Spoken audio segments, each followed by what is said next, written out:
Hello, I'm Arthur Reed. Welcome to the World War II History Channel, where we explore the pivotal moments and untold stories of the greatest generation. Close your eyes and imagine a city woven from golden thread, slowly unraveling in the soft, gray twilight. This is Prague, the city of 100 spires, resting quietly in the embrace of the Vltava River. For centuries, this golden city has stood like a beautiful, silent watcher, its ancient cobblestones worn smooth by the footsteps of generations. It is a place of narrow, winding alleys that hold onto the echoes of old fairy tales, of magnificent bridges guarded by statues of stone, and of warm, glowing windows that promise comfort against the evening chill. In the years before the world changed, Prague was a melody played on a lonely violin, sweet, historic, and profoundly peaceful. People would walk along the riverbanks in the fading light, listening to the gentle lapping of the water against the stone, breathing in the scent of roasted chestnuts and damp autumn leaves. But as the days grew shorter, a different kind of winter began to settle over the city. It did not arrive with the sudden, deafening crash of thunder, but rather like a creeping mist, silent and cold, seeping beneath the heavy wooden doors of the city's homes. The occupation was a shadow that lengthened with the afternoon sun. There were no sudden explosions to mark its beginning in the quiet neighborhoods, only a slow, suffocating dimming of the light. The signs of change were small at first. The gentle hum of conversation in the corner cafes, once filled with the clinking of porcelain cups and the bright laughter of students, began to fade into hushed murmurs. People learned to look over their shoulders before speaking. The melodious sound of the Czech language, so rich with poetry and warmth, was suddenly confined to the safety of closed rooms and drawn curtains. Outside, in the wide squares and beneath the ancient astronomical clock, the footsteps on the cobblestones changed. They were no longer the irregular, wandering steps of neighbors going about their lives. They became sharp, rhythmic, and heavy. The sound of boots moving in unison, a constant, low drumbeat of authority that reminded everyone, with every passing second, that their beautiful city was no longer entirely their own. Imagine a small apartment in a lesser town, just beneath the watchful gaze of the great castle. The room is softly lit by a single, fringed lamp standing on a polished wooden table. Inside, a mother stands by the window. The glass is cold against her fingertips as she parts the heavy lace curtains just a fraction of an inch to look down at the street below.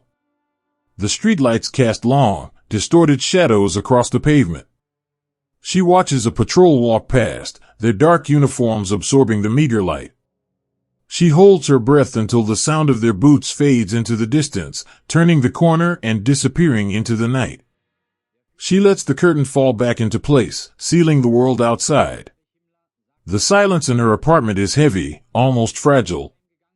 She walks across the creaking floorboards to the small bed in the corner, where her young son is sleeping. His chest rises and falls in a steady, peaceful rhythm. He is too young to understand why they no longer visit the park by the river on Sunday afternoons, or why his mother speaks in whispers when someone knocks at the door.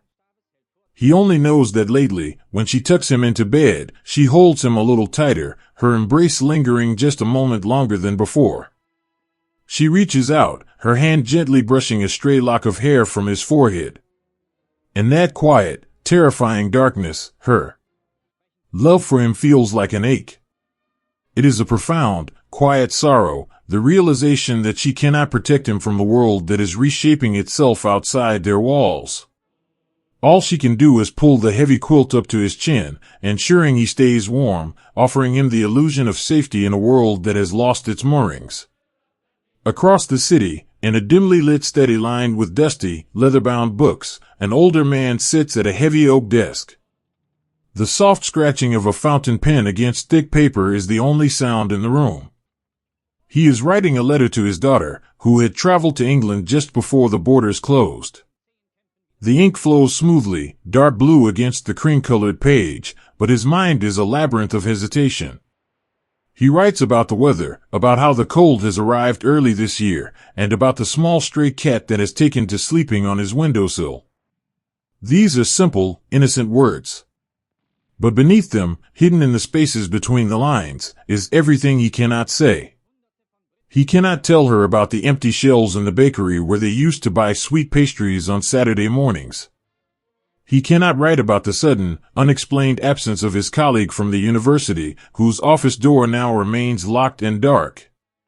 He cannot express the hollow, sinking feeling in his chest when he sees the strange, harsh banners hanging from the beautiful, Baroque facades of his beloved streets. So, he writes about the weather. He tells her that he is well, that she must not worry, and that he hopes the English rain is not too harsh. He folds the letter with slow, deliberate care, pressing the crease flat with his thumb. Every unspoken word is a heavy stone he must carry in his heart. The act of writing, once a joy, has become a careful dance around the truth, a desperate attempt to maintain a tether to the people he loves without placing them in danger. This was the quiet reality of the Golden City under the shadow. It was a life lived in the margins, in the small, unseen moments behind locked doors.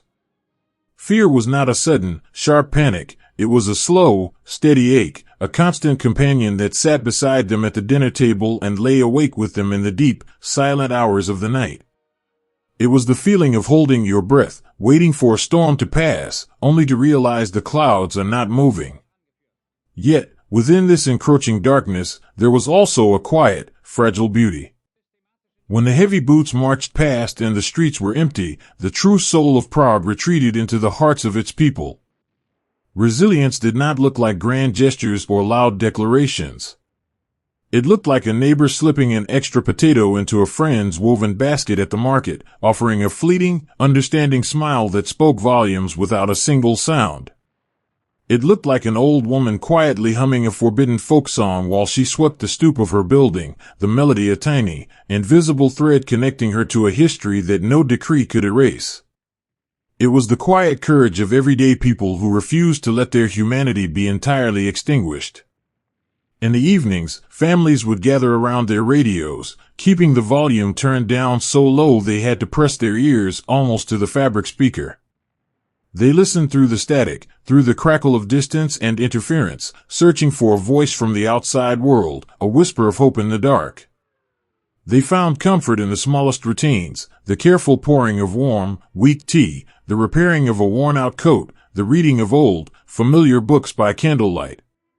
These simple acts of survival became acts of profound defiance. By choosing to care for one another, by maintaining the quiet dignity of their homes, they preserved a sanctuary where the occupation could not reach. As midnight sweeps over the spires of the city, a profound stillness settles upon Prague. The river Vltava continues its slow, ancient journey beneath the bridges, its dark waters reflecting the pale, distant light of the moon.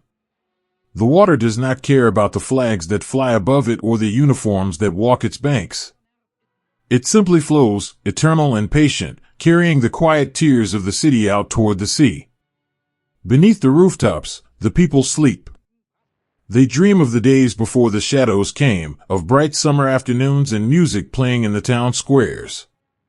They dream of a time when the air was light, and the future belonged to them. They sleep deeply, gathering their strength in the quiet dark, holding on to the memories of who they are and the unspoken promise that the light, no matter how distant, will one day return. The Golden City rests, a silent captive wrapped in a velvet night. The streets are empty, the doors are bolted, and the air is thick with a sorrow too deep for words. But deep within the ancient stone, and deep within the beating hearts of the people dreaming behind closed shutters, a quiet ember remains. It is the simple, enduring will to see another dawn. Tomorrow, the sun will rise again over the cobblestones, and the people will wake. They will put on their coats, step out into the cold, and face the shadow once more, carrying their quiet love, their private fears, and their gentle, unbreakable resilience into the gray morning. They will endure, for the city is theirs, and though the night is long, they know that no shadow can cover the sky forever. There is a cold that cannot be kept out by a heavy winter coat, a chill that settles softly into the bones when the light begins to fade. In the Golden City of Prague, the turning of the leaves had always been a time of gentle transition. The air would grow crisp, carrying the scent of roasting chestnuts and the damp, earthy perfume of the river. But in this particular autumn, the turning of the season brought with it a different kind of frost. It was not the frost that paints delicate ferns of ice upon the window panes, but a silent, invisible winter that crept beneath the doorways and settled into the very air people breathed. A new shadow had fallen over the cobblestones. The man they would come to call the Iron Heart had arrived. He did not come with the crashing of thunder or the shaking of the earth. His arrival was more like the sudden, unnatural stillness that precedes a long, dark night. To the ordinary families quietly living their lives in the winding streets and narrow alleys, he was not a face on a podium or a voice on a loudspeaker. He was a phantom presence, a sudden drop in temperature in the warmest of rooms. He was the reason a father would pause, his hand hovering over the dial of the radio, deciding to leave it turned off in the quiet dark. He was the reason a mother would carefully pull the heavy woolen curtains shut a few minutes earlier than she had the day before, ensuring not a single sliver of golden light could escape into the gray street below. As the late afternoon sun dipped behind the spires of the castle, casting long, bruised shadows across the tiled roofs, the city began to hold its breath.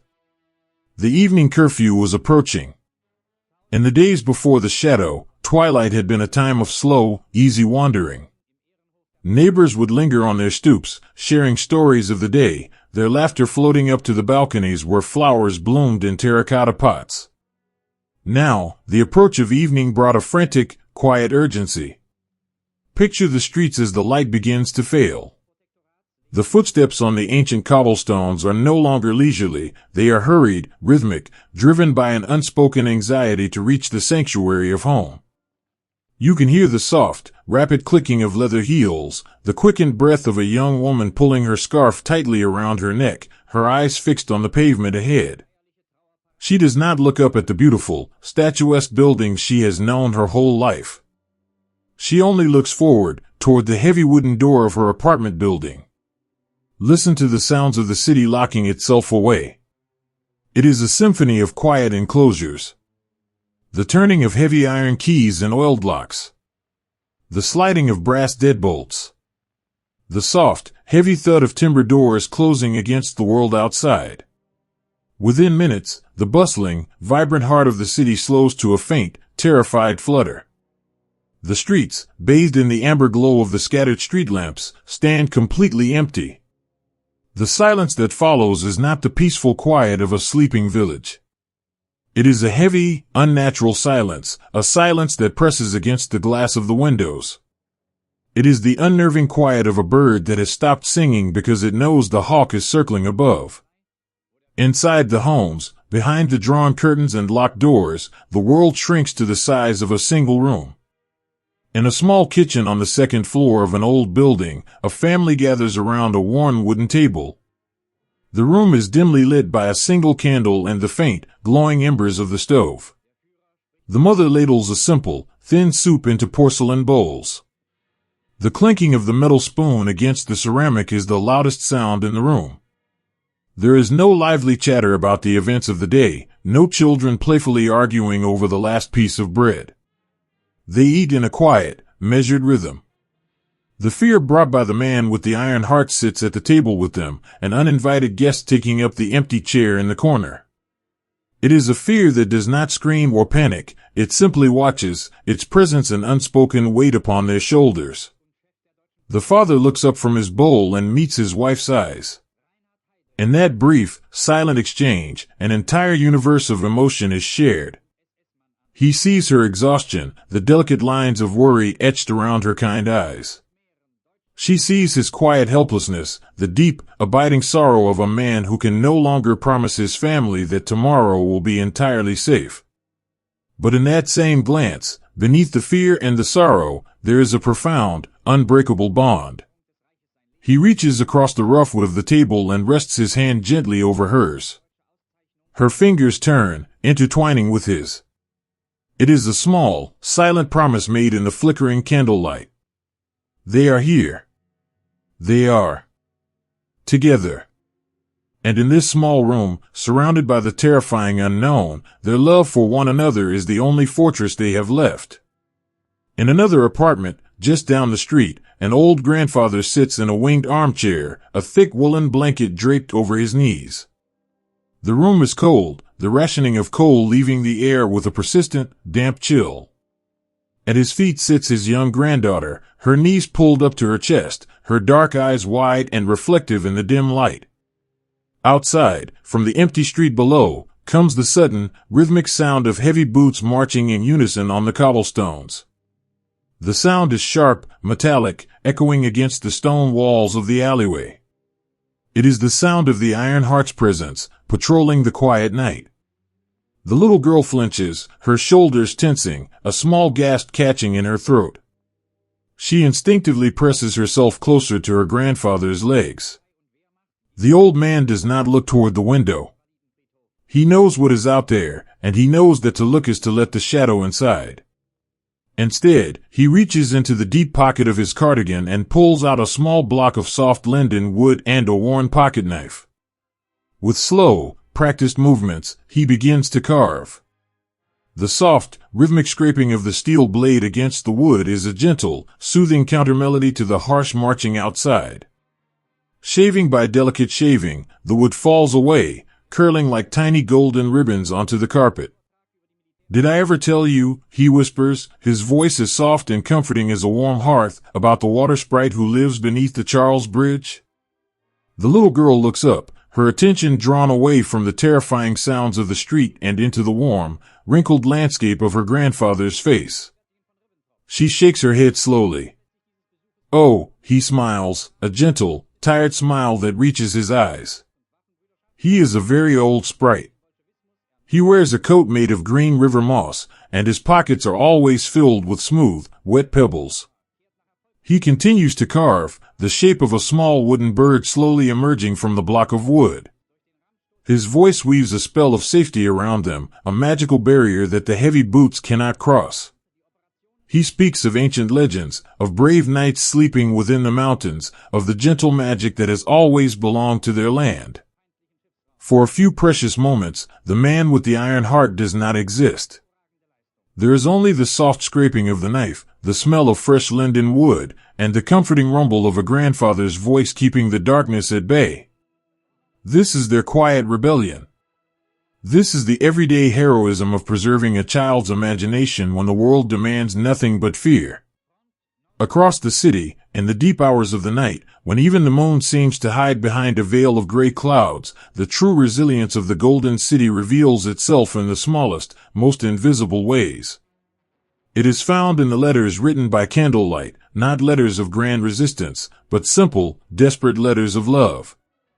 A woman sitting at a small vanity, her coat wrapped tightly around her shoulders, writing to her sister in a distant village.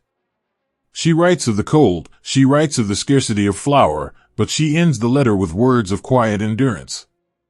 "We are still here," she writes, the ink flowing softly across the page. "The winter is long, and the wind is bitter, but the roots of our trees are deep. Do not worry for me. I am keeping the hearth warm for when you return." It is found in the quiet footsteps in the hallways before dawn. A neighbor, knowing the elderly woman next door has run out of kindling, steps silently out of his apartment. He places a small bundle of dry twigs and a single piece of precious coal gently against her doorframe. He does not knock, he does not wait for thanks. He simply slips back into his own cold room, his heart a little warmer for the secret gift. It is a whispered message of solidarity, a tiny, glowing ember passed in the dark to say, "You are not alone, we are carrying this heavy night together." The Iron Heart believed that fear could freeze the soul of the city. He believed that the silence he imposed was the silence of submission. But he did not understand the nature of the people who lived beneath the ancient, watchful spires. He did not know that silence could be a blanket under which hope was kept warm. He could command the streets, he could enforce the curfews, and he could extinguish the streetlights. But he could not extinguish the quiet, stubborn light in a mother's eyes as she watched her children sleep. He could not stop the gentle stories whispered by a grandfather to soothe a frightened child. He could not freeze the invisible threads of kindness and shared sorrow that bound the neighbors together through the walls of their homes.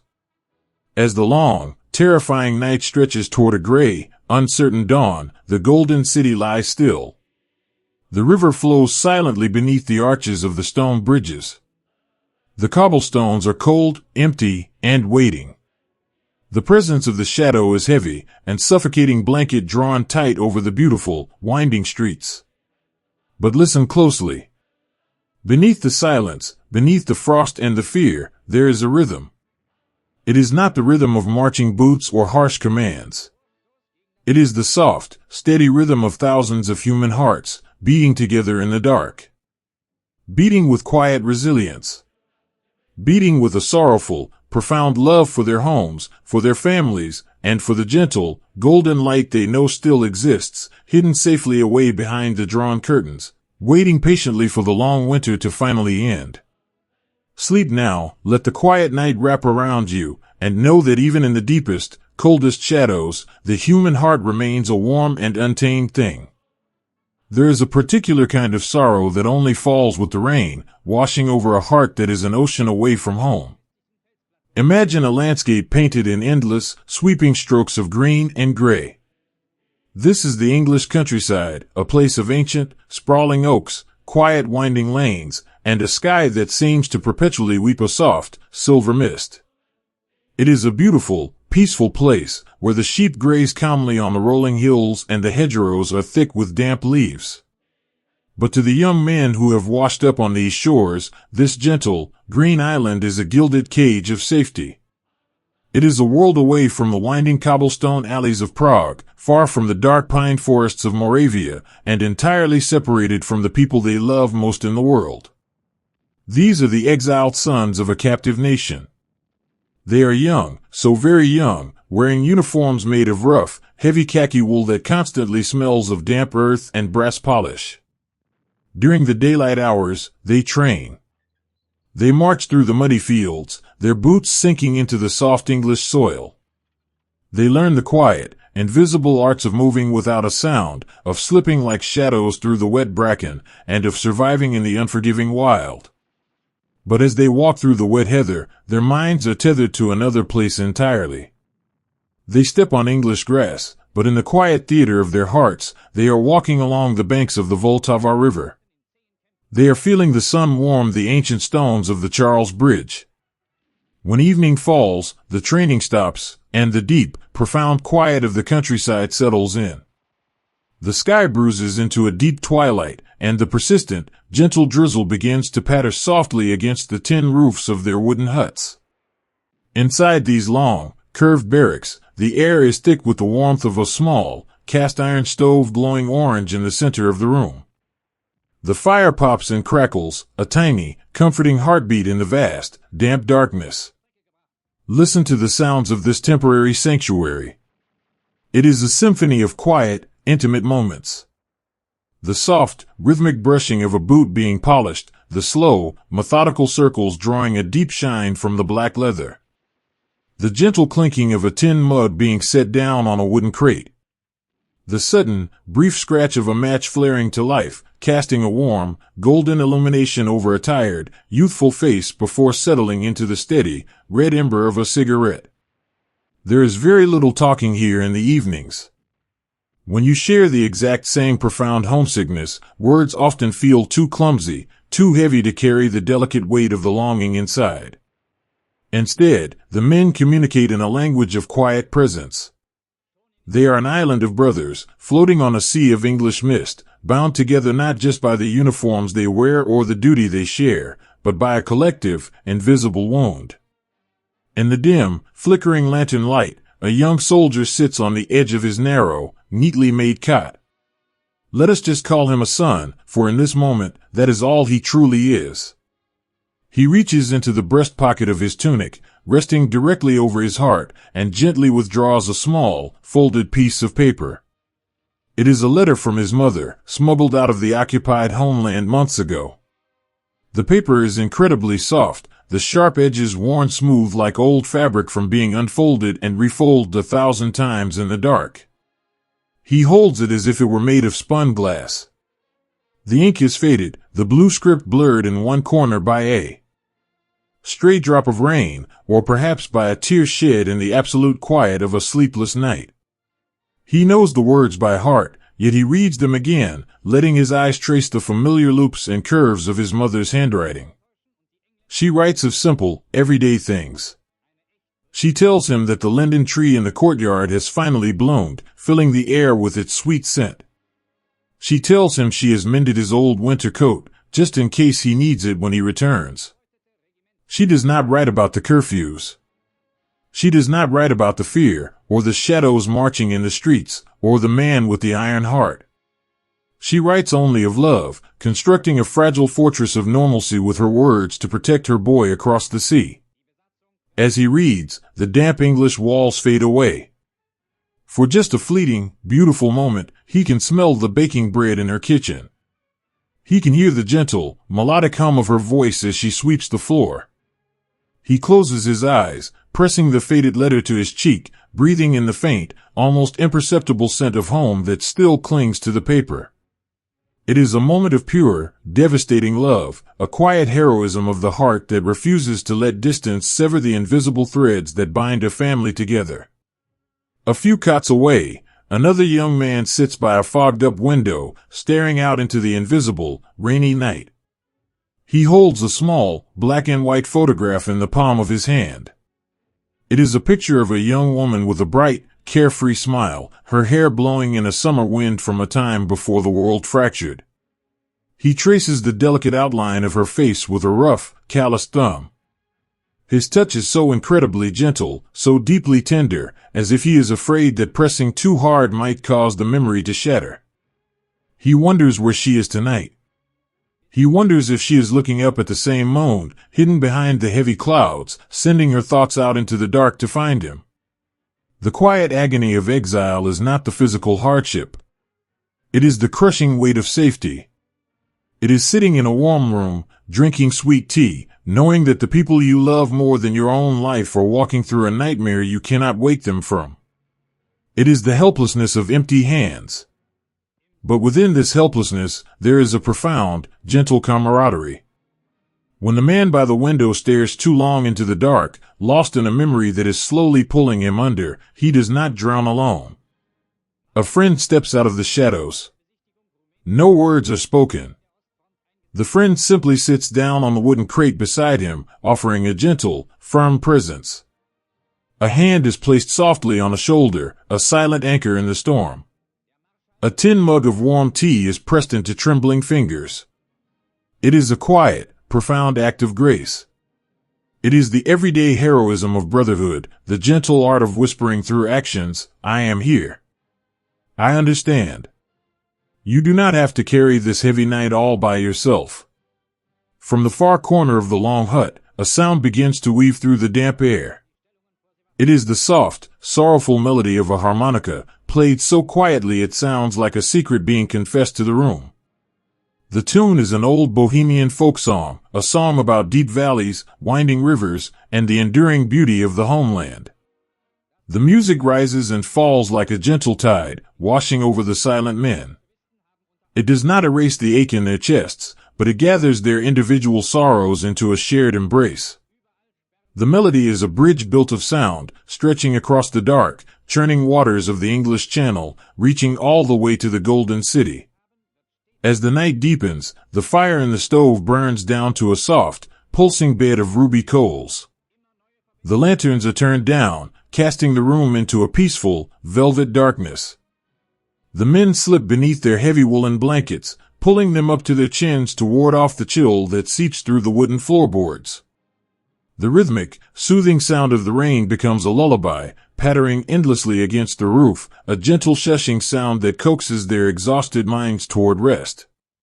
The breathing in the room grows slow, deep, and even. One by one, the soldiers surrender to the quiet sanctuary of sleep. And in the dark, the impossible distance between Britain and Bohemia suddenly vanishes. Sleep is a gentle thief that steals them away from the damp, green island and carries them home on silent wings. In their dreams, there is no war. There is no ocean. There is no fear. In their dreams, they walk through the heavy wooden doors of their childhood homes. They feel the warmth of their mother's arms wrapping around them, holding them tight. They see the bright, unshadowed smiles of their sweethearts waiting by the riverbank. They walk the ancient cobblestones of their city, free and unafraid, under a sky full of bright, unchanging stars. They are safe there, in the quiet, golden landscapes of their minds. And as the English rain continues to weep softly outside the window, washing the muddy boots lined up by the door, the young men sleep peacefully.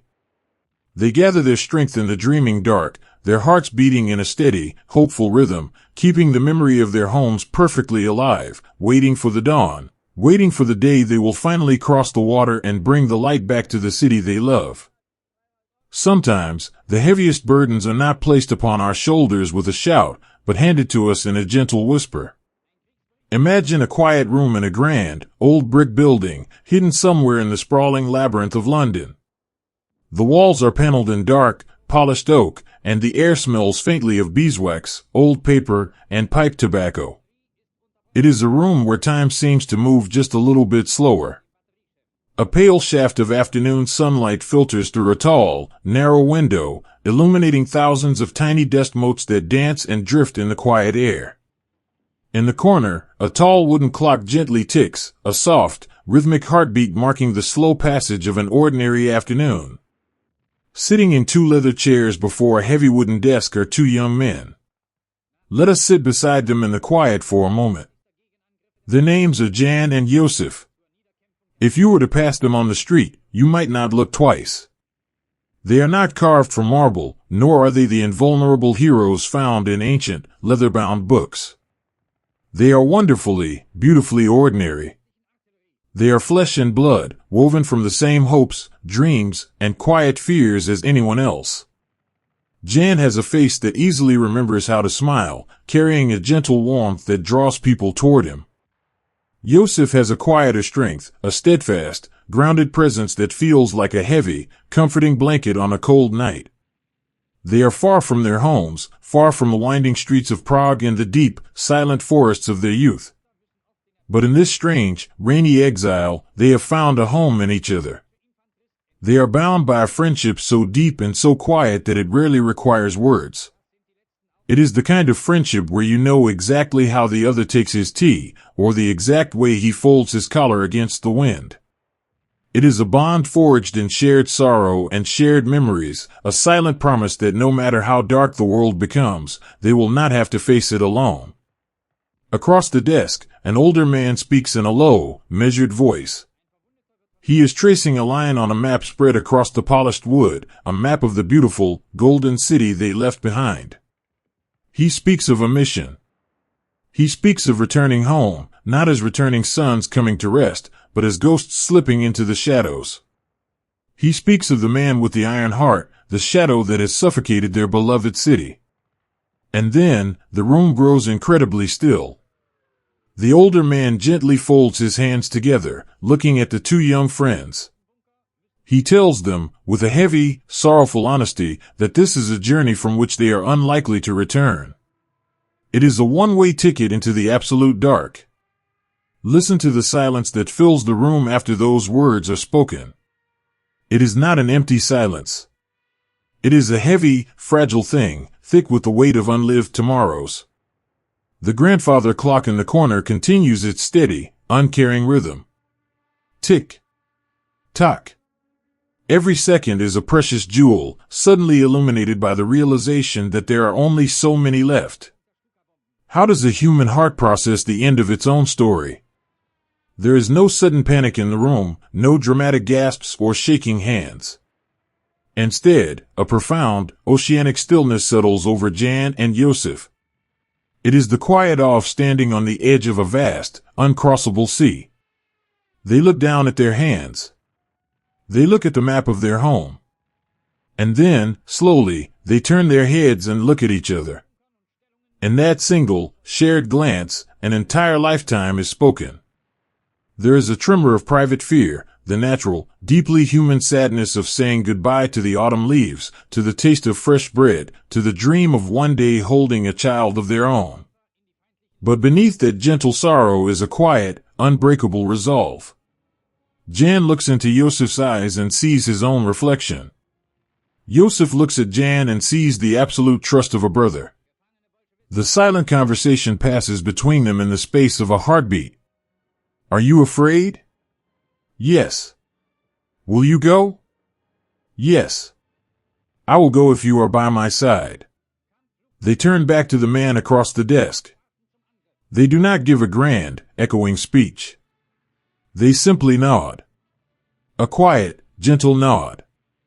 It is the most beautiful, devastating kind of bravery, the everyday heroism of two ordinary men accepting an extraordinary fate, driven purely by love for the people waiting in the dark across the sea. When they leave the building, stepping out into the damp London evening, the city is just as it was. Double-decker buses rumble softly in the distance, their headlights cutting through the descending fog. People walk past them on the pavement, carrying umbrellas and evening newspapers, hurrying home to warm fires and waiting families. The world has not changed, but Jan and Jozef have crossed an invisible threshold. They walk side by side through the mist, the damp air cool against their faces. They walk closely together, their shoulders occasionally brushing, drawing quiet comfort from the physical presence of the other. The weight they now carry is impossibly heavy, but because they carry it together, their backs do not break. That night, back in the quiet sanctuary of their wooden barracks, the air feels different. The usual evening sounds, the scuff of boots, the gentle clinking of tin cups, are muted, wrapped in a soft, bittersweet reverence.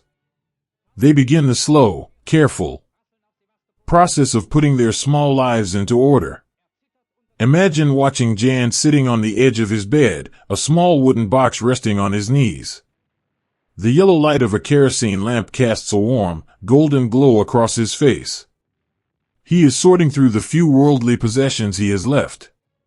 He picks up a smooth, gray river stone he found on a walk months ago, turning it over in his fingers, feeling its cool, solid weight. He folds a worn, woolen scarf, smoothing the creases with infinite care. Every object is a memory, a tiny anchor to the world of the living. He places them gently into the box, closing the lid on the simple, quiet life he is leaving behind. Across the room, Jozef is writing a letter. The pen scratches softly, rhythmically across the pale paper. Who do you write to when you are walking into the dark? What words can possibly hold the weight of a final goodbye when you cannot even tell them where you are going? He writes to a friend, a love, a family member far away. He does not write of missions or shadows or iron hearts. He writes a beautiful, protective lie. He writes that he is well. He writes that the training is going fine and that he hopes the winter in the homeland is not too harsh this year. He pauses, the nib of his pen hovering just above the paper. He closes his eyes, letting out a long, slow breath. In the deepest, most secret part of his heart, he whispers the truth into the quiet room. I love you. Please be brave. Please do not forget me when the spring comes.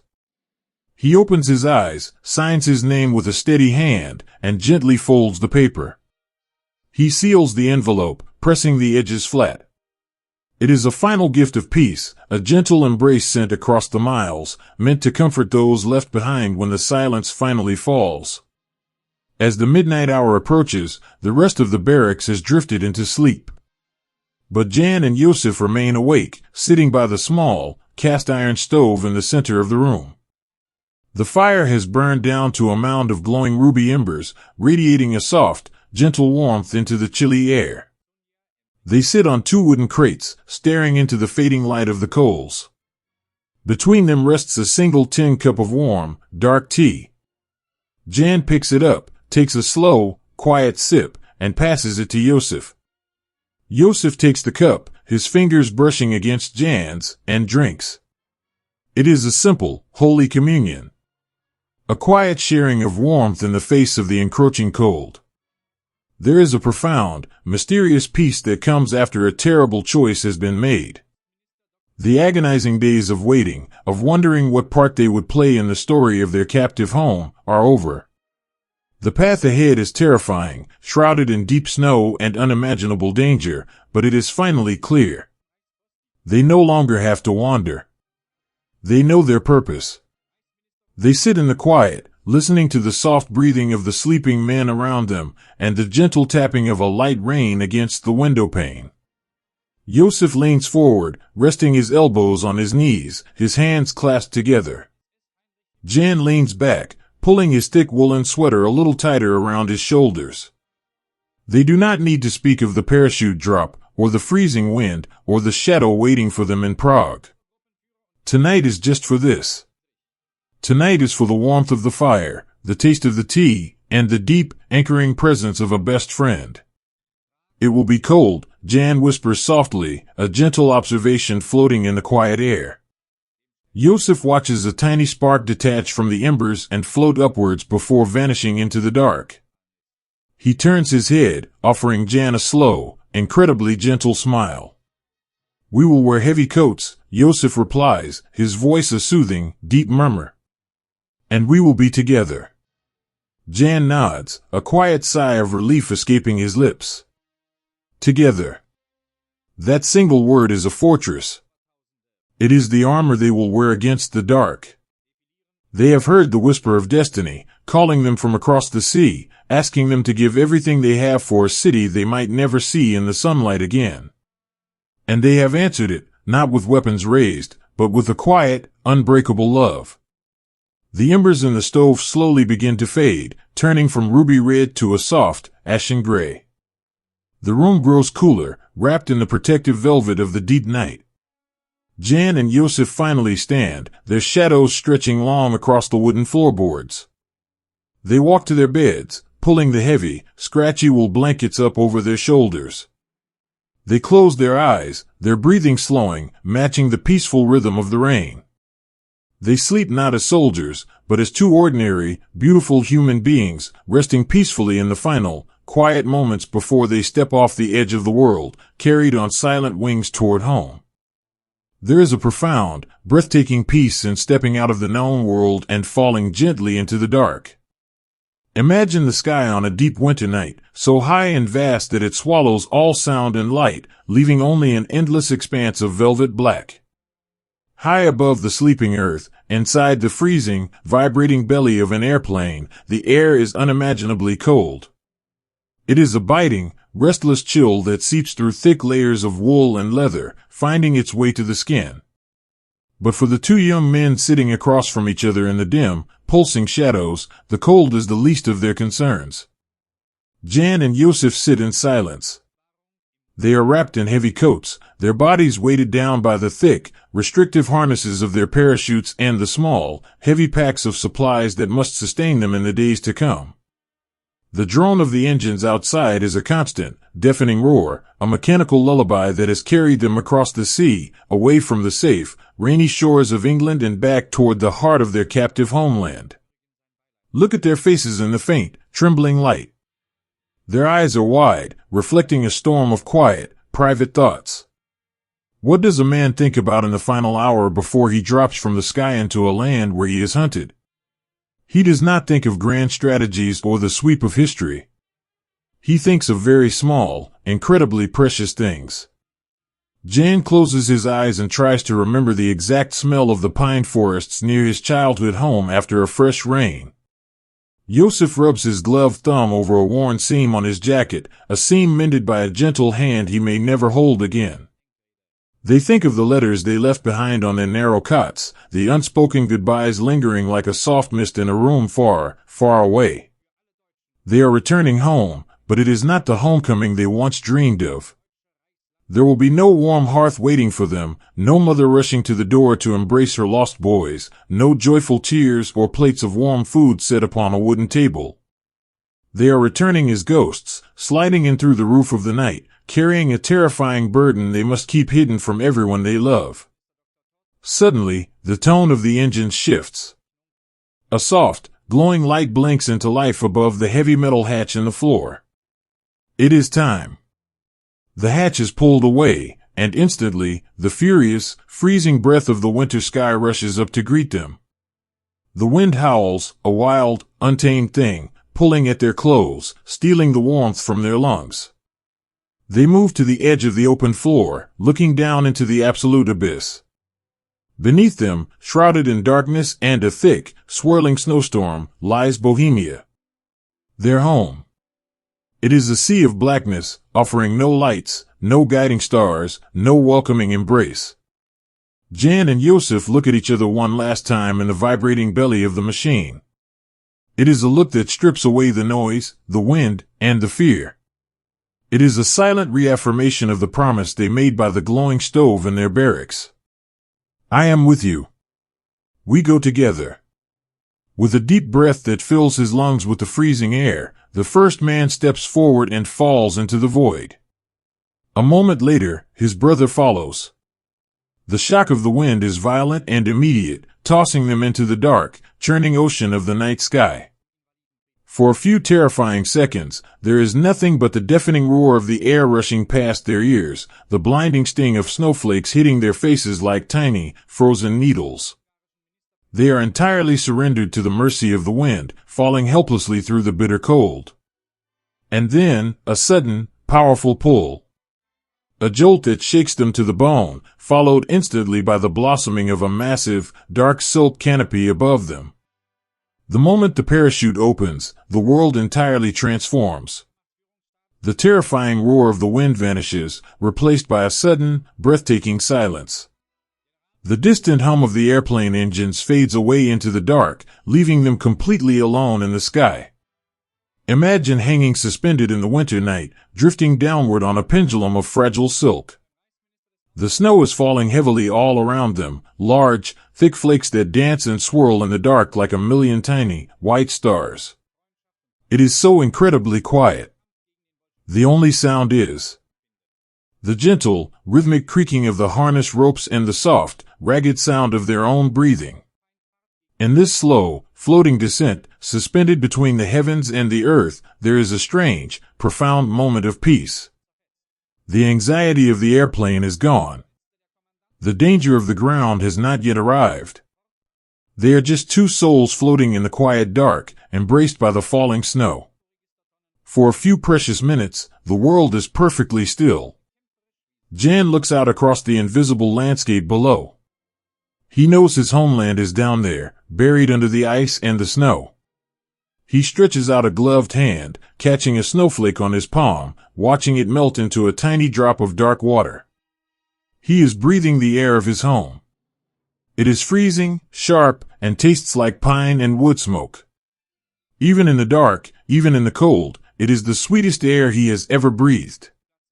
But the peace of the sky cannot last. The dark earth rushes up to meet them. The landing is blind, jarring, and deeply disorienting. There is the sudden, violent crunch of breaking branches, the deep, heavy impact of boots sinking into freezing, waist-deep snow, and the tangled, frantic collapse of the silk parachute as it settles over the winter landscape like a heavy shroud. Jozef struggles in the deep powder, the freezing wind instantly biting through his clothes now that the adrenaline of the fall has passed. He unclips his heavy harness, his fingers numb and clumsy in the biting cold. He pushes the heavy, wet silk away from his face, gasping for breath, the icy air burning his lungs. Jan, he whispers into the dark. His voice is swallowed instantly by the falling snow and the dense, surrounding trees. Panic, cold and sharp, flares in his chest. Jan? A few moments later, a shadow separates itself from the darker shadows of the trees. The crunch of boots in the snow. A hand reaches out in the gloom, grasping Jozef's shoulder. It is January. They lean against each other in the dark, their chests heaving, their breath rising in thick, white plumes in the freezing air. They have made it. They have fallen from the sky, and they are alive. But as their eyes adjust to the darkness, a new, heavy realization settles over them. They look around, trying to pierce the gloom. The world is entirely painted in shades of black and white. The trees are heavy with snow, their branches bowing under the weight of the winter. The ground is a featureless, rolling sea of white. There are no roads visible. There are no lights. There are no signs to tell them where they are. They are home, but they are entirely lost. The isolation of that moment is profound. They are standing on the soil they love, yet they have never been further from safety. Every shadow between the trees could hide a patrol. Every snap of a branch under the weight of the snow sounds like a stepping boot. They are two hunted men, alone in the freezing dark, carrying a secret that could burn the country to the ground. Before they can figure out where they are, they must erase the signs of their arrival. In the bitter, paralyzing cold, they drop to their knees in the snow. With numb, aching fingers, they gather the massive folds of their silk parachutes. The fabric is wet and heavy, freezing into stiff creases as they work. They dig frantically into the snow, their hands scraping against the frozen, unyielding earth underneath. They must bury the silk, hide the harnesses, cover the heavy suits they wore for the jump. They work in complete silence, driven by the primal, desperate need to disappear. Burying the parachutes feels like a solemn, quiet ritual. They are burying the last tangible connection to the safe world they left behind. When the snow is finally pushed back over the disturbed ground, smoothing out the hiding place, the final bridge is burned. There is no calling for help. There is no turning back. Jan stands up, brushing the snow from his knees. He shivers violently, the cold seeping into his very marrow. He looks at Jozef. Their faces are pale in the moonlight that struggles to break through the heavy snow clouds. They have nothing but the clothes on their backs, the forged papers in their pockets, and the quiet, desperate strength of their friendship. "We need to walk," Jozef whispers, his voice barely carrying over the gentle rustle of the falling snow. "If we stay, we will freeze." Jan simply nods. He points toward a slight gap in the trees, a place where the shadows seem a little less dense. "That way," he says softly. They turn their backs on the hidden parachutes and begin to walk. The snow is incredibly deep, pulling at their legs with every step, turning each movement into an exhausting struggle. The winter forest is a silent, beautiful, and utterly indifferent witness to their passage. The tall pines stand like dark sentinels, holding the secret of the two men weaving through their trunks.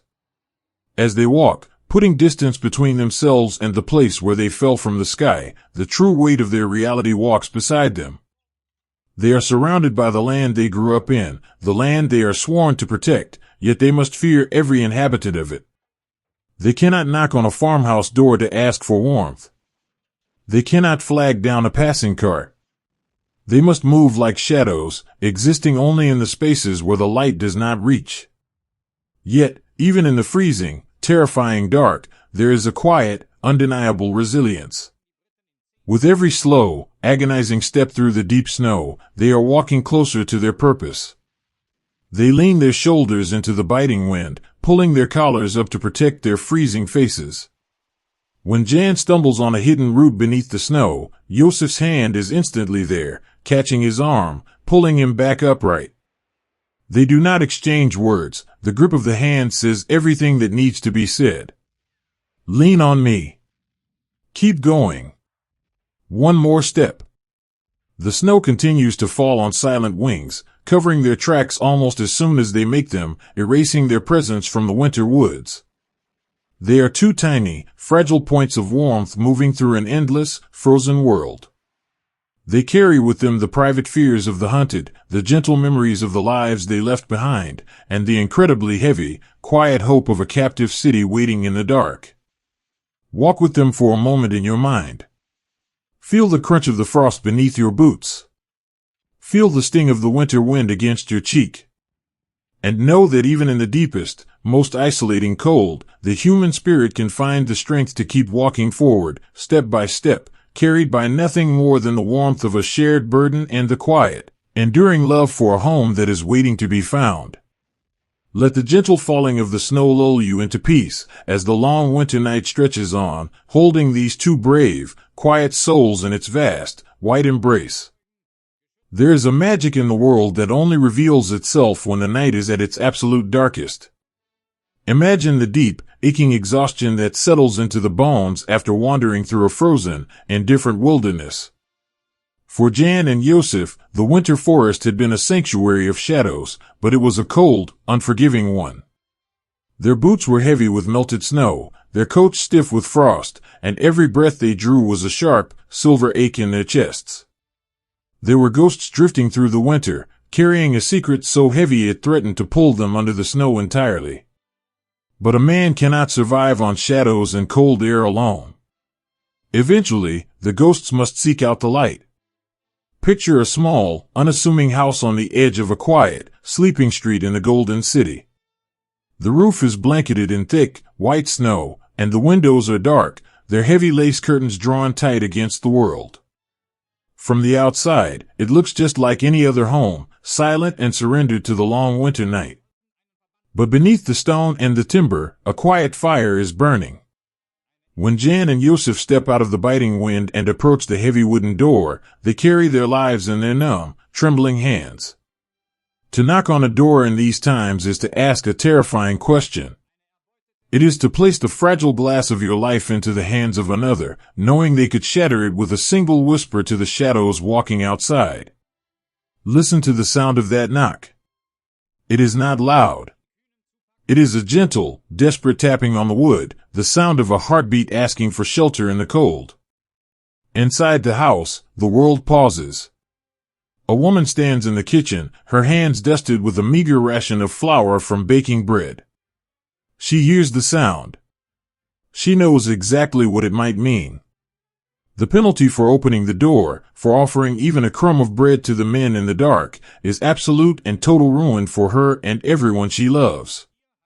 She looks at her husband, sitting by the dying embers of the stove. She looks at the closed door of the bedroom, where her children are sleeping peacefully beneath heavy, handmade quilts. And then, she wipes her hands on her apron. She does not hesitate. She walks to the door, slides back the heavy iron bolt with a soft scrape, and opens it to the freezing night. This is the moment the true heart of the resistance beats the loudest. It does not echo with the sound of gunfire or grand, sweeping speeches in town squares. It echoes in the soft, terrifying screech of rusty hinges opening in the dark. It is the everyday heroism of a mother, a schoolteacher, a baker, choosing to risk absolutely everything they have for a stranger standing in the cold. When the door opens, Jan and Jozef step across the threshold, leaving the howling wind behind them. The door is quietly shut, and the iron bolt is slid back into place, sealing the warmth inside. Breathe in the air of this hidden sanctuary. It smells of old wood, of damp wool, and of a quiet, enduring love. It is the scent of a home. The woman does not ask them their names. She does not ask them what they carry in their heavy bags or where they are going. She simply looks at their frostbitten faces, sees the exhausted trembling of their hands, and points toward the small stove in the corner of the room. "Come," she whispers, her voice a soft, feathered thing in the dim light. "Sit down. You are freezing." They move toward the stove like men waking from a long, terrible dream. The heat radiating from the cast iron belly is the most beautiful thing they have ever felt. It is a physical embrace, slowly thawing the ice in their veins, melting the frost from their eyelashes. They sit on simple wooden chairs, their bodies slumping with the sudden, overwhelming relief of being safe, even if only for a single night. Imagine the feeling of unlacing boots that have frozen completely solid in the snow. The leather is stiff, resisting every pull of Jan's numb, clumsy fingers. And then, a pair of hands gently pushes his away. The father of the house kneels on the floor, his own hands working patiently at the icy laces. It is an act of profound humanity, a silent, deeply moving gesture of care. When the boots finally slip off, the agonizing, beautiful rush of warmth returning to freezing toes brings tears to their eyes. Not just from the physical relief, but from the overwhelming tenderness of a stranger's touch. The woman moves about the kitchen with quiet, practiced grace. She adds a precious piece of coal to the fire, stirring the embers until they glow a deep, comforting orange. She places a battered tin kettle on the stove. There is no real coffee left in the city, no rich tea, only bitter substitutes made from roasted chicory and dried leaves.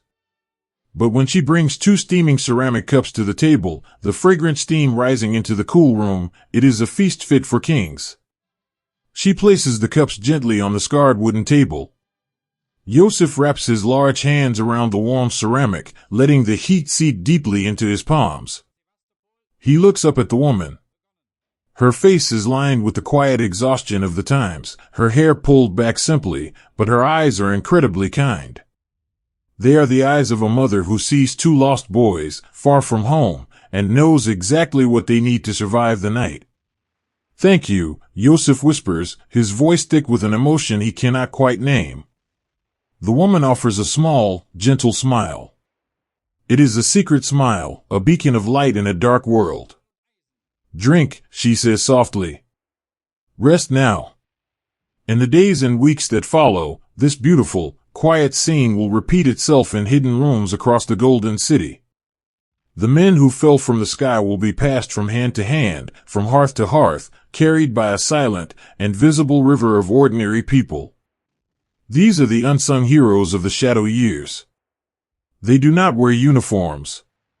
Their armor is a knitted shawl pulled tight against the draft. Their weapons are a bowl of warm soup, a clean set of clothes, a map hastily drawn in the dust of a cellar floor. Imagine a family sitting in their small living room, the curtains drawn as tight as they will go. The father is repairing a broken radio, his hands moving delicately over the frayed wires, searching for a voice of hope from the outside world. The mother is darning socks by the light of a single, flickering candle, her needle weaving. A quiet rhythm in the room. And sitting in the corner, enveloped in the peaceful, gentle machinery of their domestic life, are Jan and Jozef. The profound beauty of these moments lies in their utter normalcy. For a few stolen hours, the terrible weight of their destiny is lifted from their shoulders. They are not hunted men. They are simply guests. They listen to the gentle ticking of the grandfather clock in the hallway. They watch the dust motes dancing in the meager candlelight. They soak in the feeling of being surrounded by humanity, by a family simply trying to love each other and survive together. Sometimes, a small child will wander into the room, rubbing the sleep from their soft eyes. The child does not know the danger these men bring into their home. They only know that there are guests in the house, and guests are to be welcomed. Picture a little girl, wearing a long white nightgown, walking softly across the woven rug. She holds a small, carved wooden horse in her hand. She approaches Jan, who is sitting quietly, lost in his own heavy thoughts. She stands before him, looking up with large, completely trusting eyes, and offers him the wooden horse. Jan looks down at the child. The contrast between his world, a world of freezing drops, hidden weapons, and impending sorrow, and her world of simple innocence is sharp enough to break his heart in two. He reaches out with a rough, calloused hand, taking the small toy with infinite gentleness. He smiles at her, a genuine, warm smile that touches the very corners of his eyes and momentarily erases the shadows from his face. In a trusting gaze, he sees the entire reason they have come back from across the sea. He sees the future of his homeland, the gentle, unshadowed life they are fighting to protect. He whispers a soft thank you, and the child smiles back brightly, before padding quietly away to find her mother. In the deepest hours of the night, when sleep refuses to come, whispered conversations weave through the dark.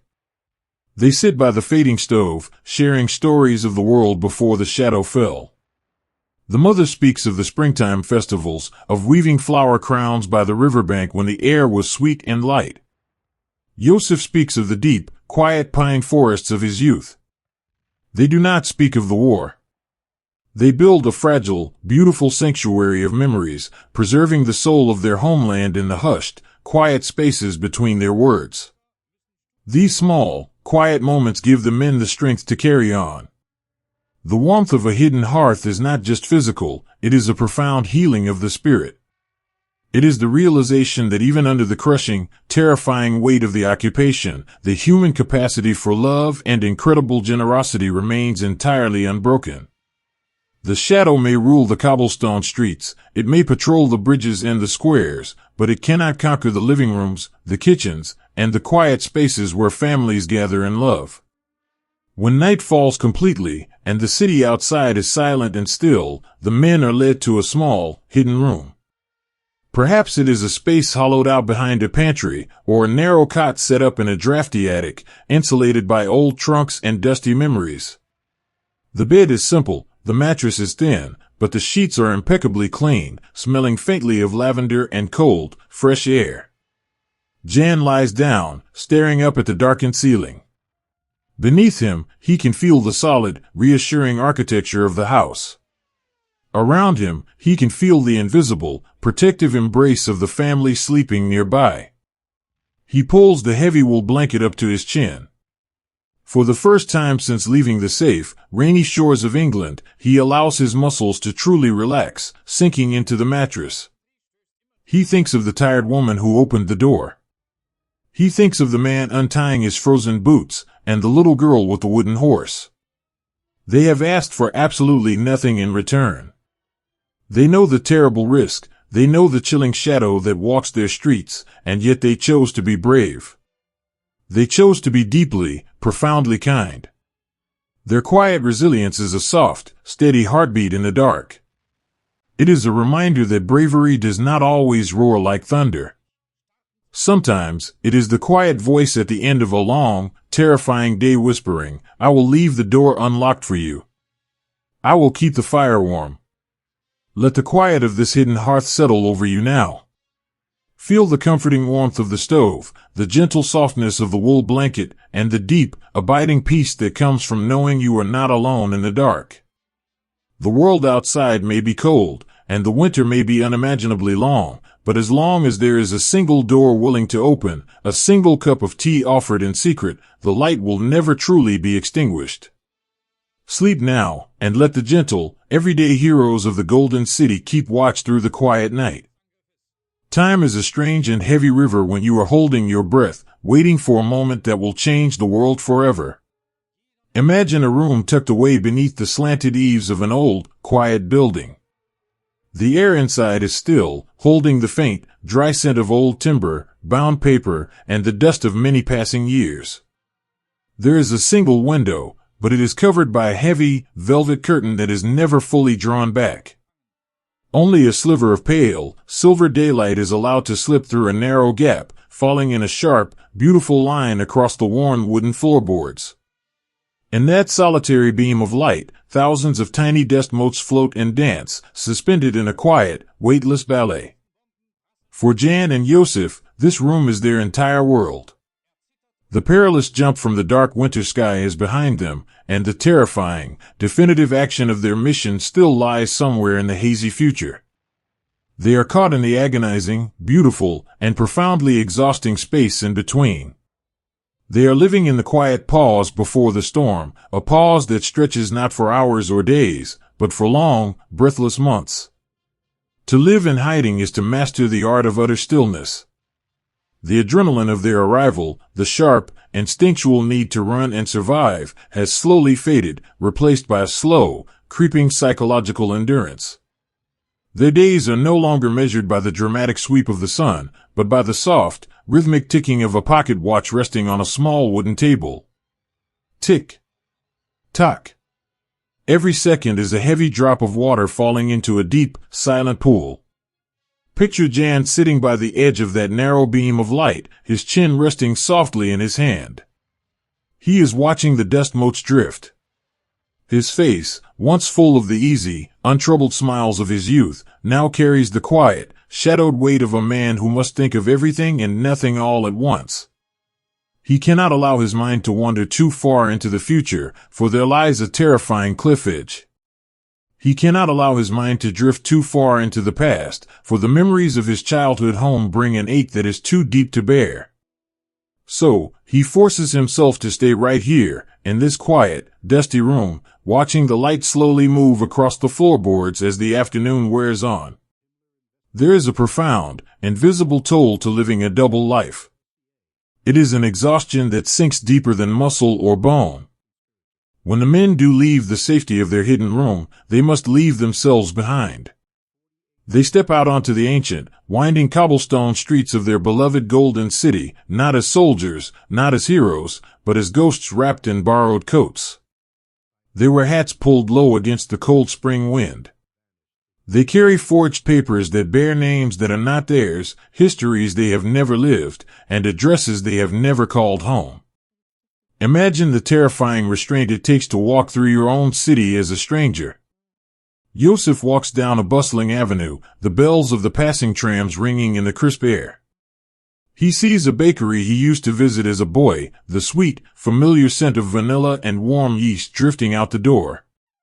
He aches to step inside, to speak with the baker in his own, true voice. But he cannot. He must keep his eyes forward. He must smooth his expression into a mask of perfect, unremarkable neutrality. If a patrol passes by, their heavy boots striking the stone, he cannot tense his shoulders. He must force his heart to beat at a calm, steady rhythm, even as his mind screams at him to run. He must tip his hat to a passing neighbor without a flicker of recognition in his eyes. It is a suffocating performance, an endless, high-wire act played out in the mundane theater of a crowded street. To be invisible requires a tremendous, exhausting amount of energy. When he finally returns to the hidden room, the heavy wooden door clicking shut behind him, the mask falls away, and he sinks into a chair, utterly drained by the simple act of pretending to be nobody at all. But within the quiet confinement of their sanctuary, the true work must continue. They are not merely hiding, they are watching. They are learning the rhythms of the shadow that has fallen over their home. On the floor of the attic, where the dust has gathered thick and gray in the corners, Jozef kneels. The dim light casts long, soft shadows across the wooden planks. With a gentle, deliberate finger, he begins to draw. He traces a slow, curving line through the dust. This line is not just a mark on the floor, it is a street. It is a specific, descending road in the city, a road with a sharp, hairpin turn. Jan kneels beside him, leaning in close. They do not speak above a whisper, their voices soft and low, blending with the natural creaks and sighs of the old house. Here, Jozef whispers, his finger pausing at the apex of the curve he has drawn in the dust. The car must slow down here. It is the only way. Jan studies the delicate lines traced in the gray powder. He visualizes the dark green car. He visualizes the morning light hitting the windshield. He imagines the exact speed, the exact angle, the exact moment the vehicle will be forced to yield to the geography of the street. It is a map drawn not with ink on fine parchment, but with the quiet, desperate hope of two men tracing their destiny in the dust of an attic floor. They spend hours like this, lost in the delicate, terrible geometry of their task. They memorize the tram schedules. They note the way the shadows fall across that specific street corner at 10:30 in the morning. They calculate the distance from the sidewalk to the center of the road. Every small detail is a precious stone they carefully polish and place into the intricate mosaic of their plan. They work with a slow, methodical patience, their minds focused entirely on the mechanics of a single, approaching moment. But when the planning is done, and the long, blue twilight finally surrenders to the deep velvet of the night, the hardest hours begin. The city outside falls silent. The trams stop running, and the heavy curfew blankets the streets. Inside the hidden room, Jan lies on a narrow cot, staring up at the darkened ceiling. The darkness is a fertile soil for doubt. In the quiet hours past midnight, the brave, resolute faces they wear during the day begin to slip. The what-ifs creep into the room like a cold draft under the door. What if the car does not take that route? What if the weapon jams? What if we are discovered tomorrow? What if we bring ruin to the beautiful, kind families who have risked everything to hide us? The burden of these questions is incredibly heavy, pressing down on their chests, making it difficult to breathe. Jan closes his eyes, trying to banish the dark thoughts, but they circle like restless birds. He feels a quiet, private fear, not just for his own life, but for the profound responsibility he carries. He is just a man. He feels the frailty of his own hands, the beating of his own vulnerable heart.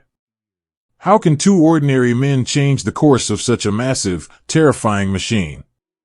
In the stillness, he hears a soft rustle from the other side of the room. Jan? The voice is a barely audible whisper, fragile and deep in the dark. I am awake, Jan whispers back, turning his head on the small, flat pillow. Jozef is sitting up on the edge of his cot, a vague silhouette against the slightly lighter gray of the drawn curtain. The house is very quiet tonight, Jozef murmurs. It is a simple observation, but it is a lifeline thrown across the dark waters of their anxiety. They do not need to confess their terrors, the shared wakefulness is confession enough. Jan slowly pushes himself up, wrapping a thin wool blanket around his shoulders, and moves to sit on the floor near Jozef. This is where the true strength of their endeavor lies. Not in weapons or grand strategies, but in the quiet, absolute solace of companionship. In the middle of the most terrifying weight of their lives, they find an anchor in whispered conversations. They do not speak of the map drawn in the dust. They do not speak of the dark car or the hairpin turn. Instead, they speak of small, beautiful things to remind themselves of the world they are trying to save. Jan whispers about a girl he once danced with at a village festival, the way her laughter sounded over the music of the fiddle. Jozef softly describes the exact color of the leaves in his father's orchard just before the autumn harvest, a brilliant, fiery gold that seemed to trap the sunlight. Their whispered words weave a protective cocoon around them, keeping the midnight terrors at bay. By sharing these gentle, human memories, they reaffirm their own humanity. They remind each other that they are not just instruments of a mission, they are men who have loved, who have laughed, and who carry the beautiful, ordinary light of their homeland within them. Sometimes, a third presence joins their quiet vigil. A soft scrape sounds at the door, followed by a gentle, rhythmic tap. 2 quick knocks, a pause, then one more. It is the code. Jan quickly moves to the door, unlocking it without a sound. The mother of the family hiding them stands in the dimly lit hallway. She wears a long, heavy robe over her nightgown, her hair braided loosely down her back. In her hands, she carries a small wooden tray. On it are 2 small, ceramic cups holding warm milk, sweetened with a precious, hoarded spoonful of honey. She steps into the room, handing the cups to the men. Her face is tired, the lines around her eyes deepened by the constant, grinding anxiety of harboring ghosts. But her smile is impossibly warm, a beacon of pure, maternal grace in the shadowy room. You are awake, she whispers, her voice soothing and calm. The night is too long to stay awake with an empty stomach. Jan takes the cup, the warmth of the ceramic instantly comforting against his cold palms. He looks at this woman, a stranger who has become a guardian angel, risking the lives of her own children to bring them a simple cup of milk in the dark. The sheer, staggering beauty of her everyday heroism washes over him, dissolving the lingering doubts of the midnight hour. Thank you, Jan whispers softly, his voice thick with a gratitude he cannot fully express. Drink, she says gently, placing a soft, reassuring hand on Jozef's shoulder for just a brief moment. And then, you must sleep. The morning will come, whether you watch for it or not. She slips back out the door, the lock clicking softly into place. The 2 friends sit in the dark, sipping the warm, sweet milk. It tastes like childhood, like safety, like a world before the shadow. The profound kindness of the gesture settles deep in their chests, a quiet, glowing ember that pushes away the freezing fear. They look at each other in the dim light, offering small, weary smiles. The agonizing wait is not over. The maps drawn in dust still point toward a terrifying destination. But they are not walking there alone. They are carried by the whispered courage of their brothers, by the protective embrace of ordinary families, and by the deep, unspoken love for the golden city sleeping outside their window. Jan finishes his milk, setting the cup gently on the floor. He pulls the blanket tighter around his shoulders and lies back down on his cot. The fear has not entirely vanished, but it has softened, losing its sharp edges. He listens to the slow, steady breathing of Jozef settling back into sleep across the room. He listens to the faint, distant sound of the wind rustling the heavy curtain. The clock on the table continues its quiet work. Tick. Tock. Every second is carrying them closer to the moment they must step out of the shadows. But for tonight, the waiting is enough. The hidden room is safe. The dust is undisturbed. Let the quiet rhythm of the ticking clock lull you into a slow, deep peace. Let the warmth of the shared milk and the gentle, whispered memories carry you away from the edge of the dark. Close your eyes, and trust that even in the longest, most agonizing wait, the gentle heart of humanity will always find a way to keep the light burning until the dawn finally arrives. There is a unique and quiet cruelty in a perfectly beautiful spring day when you know your own winter is drawing near. Imagine the golden city of Prague as the heavy, suffocating grip of winter finally begins to loosen.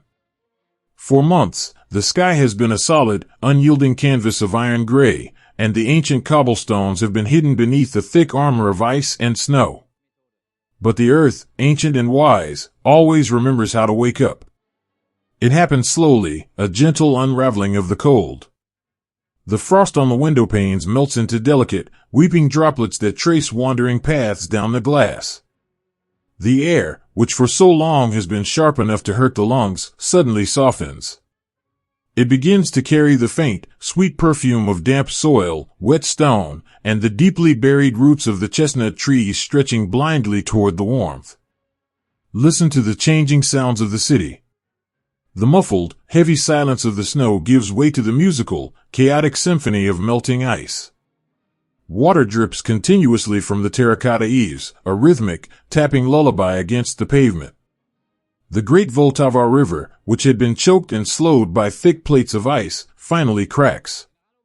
The frozen slabs break apart with deep, groaning sighs, surrendering to the current, and the water flows free and fast once again, reflecting a sky that has turned a fragile, pale shade of eggshell blue. Spring has returned to Bohemia. It is a time of profound, overwhelming beauty, a season that sings of rebirth, of hope, and of the simple joy of surviving the dark. But for Jan and Jozef, hidden away in their quiet, shadowed rooms, the arrival of spring brings a sorrow so deep it is almost impossible to carry. When the world was frozen and buried in snow, their internal landscape matched the city outside. The bitter cold and the long, dark nights were a fitting cloak for men living a secret, hunted existence. The winter asked nothing of them but endurance. But spring is different. Spring demands life.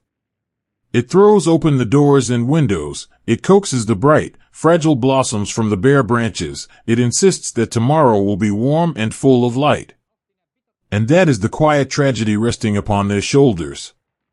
They look at the budding trees and the warming sun, and they know, with a heavy, unspoken certainty, that they are stepping out of the stream of time.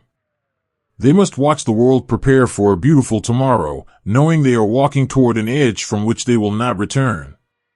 Imagine them stepping out of their hidden sanctuary on a clear, bright morning. They wear their long, heavy coats, though the air no longer requires them.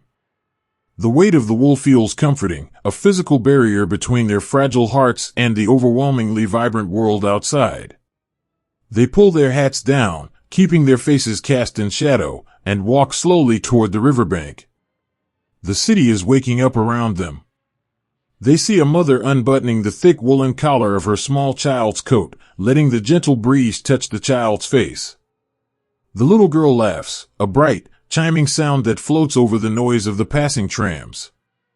They see an old baker standing in the doorway of his shop, his apron dusted with flour, closing his eyes and simply turning his face upward to catch the morning light. These are the beautifully ordinary moments of life.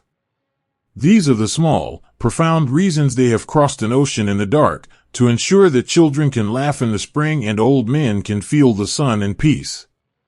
Jan walks to the edge of a stone bridge and rests his hands on the wide, ancient balustrade. The stone is no longer biting cold, it has absorbed the morning sun and radiates a soft, gentle warmth into his palms. He looks down at the rushing water of the Vltava. He watches a single, pale green leaf floating on the surface, spinning gently in an eddy before being caught by the main current and carried away out of sight. He closes his eyes. He takes a long, slow breath, pulling the sweet, damp air of his homeland deep into his chest.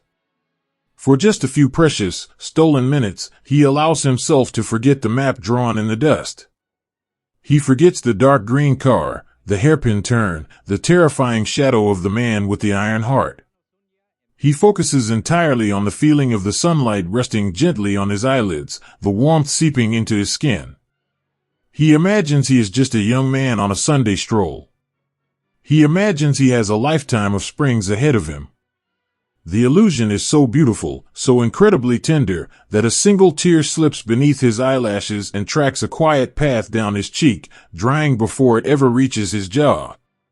It is the profound grief of saying goodbye to the world while you are still standing in it. Jozef steps up beside him. He does not ask what Jan is thinking, he already knows. Their hearts beat in the exact same sorrowful rhythm. Jozef leans his shoulder against the stone, his steady, grounding presence an invisible anchor for his friend. He looks out over the rooftops of the city, the sea of red tiles glowing warmly in the light. The trees in the countryside will be blooming now, Jozef whispers, his voice low and rich, a gentle rumble that blends with the sound of the river. Yes, Jan answers softly, keeping his eyes closed, holding onto the sunlight for just a moment longer. The cherry blossoms. They will look like snow from a distance. They stand in silence, building a sanctuary of shared memories in the bright, open air. In their minds, they are writing letters they will never be able to send. Jan writes to his family, whispering the words in the secret corridors of his heart. I am standing in the sun today. The city is as beautiful as we remember.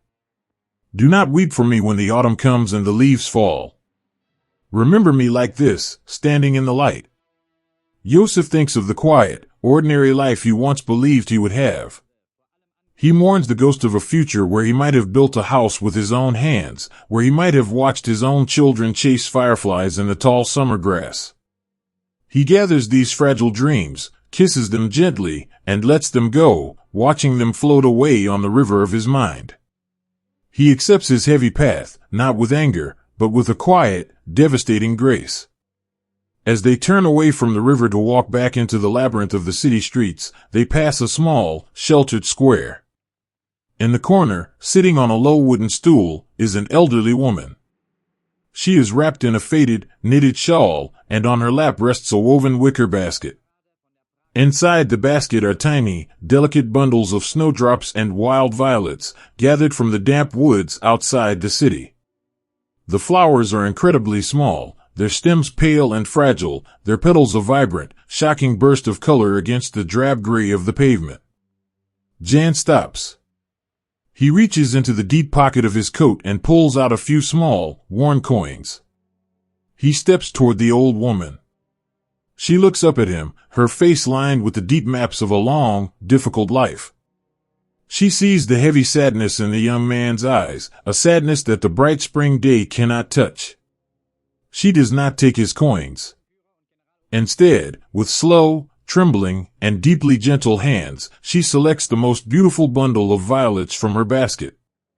She reaches out and presses the flowers directly into Jan's rough, calloused hand. She folds his fingers over the stems with a soft, warm touch. Keep your money, my son, she whispers, her voice frail but incredibly kind. Some hearts need the spring more than others.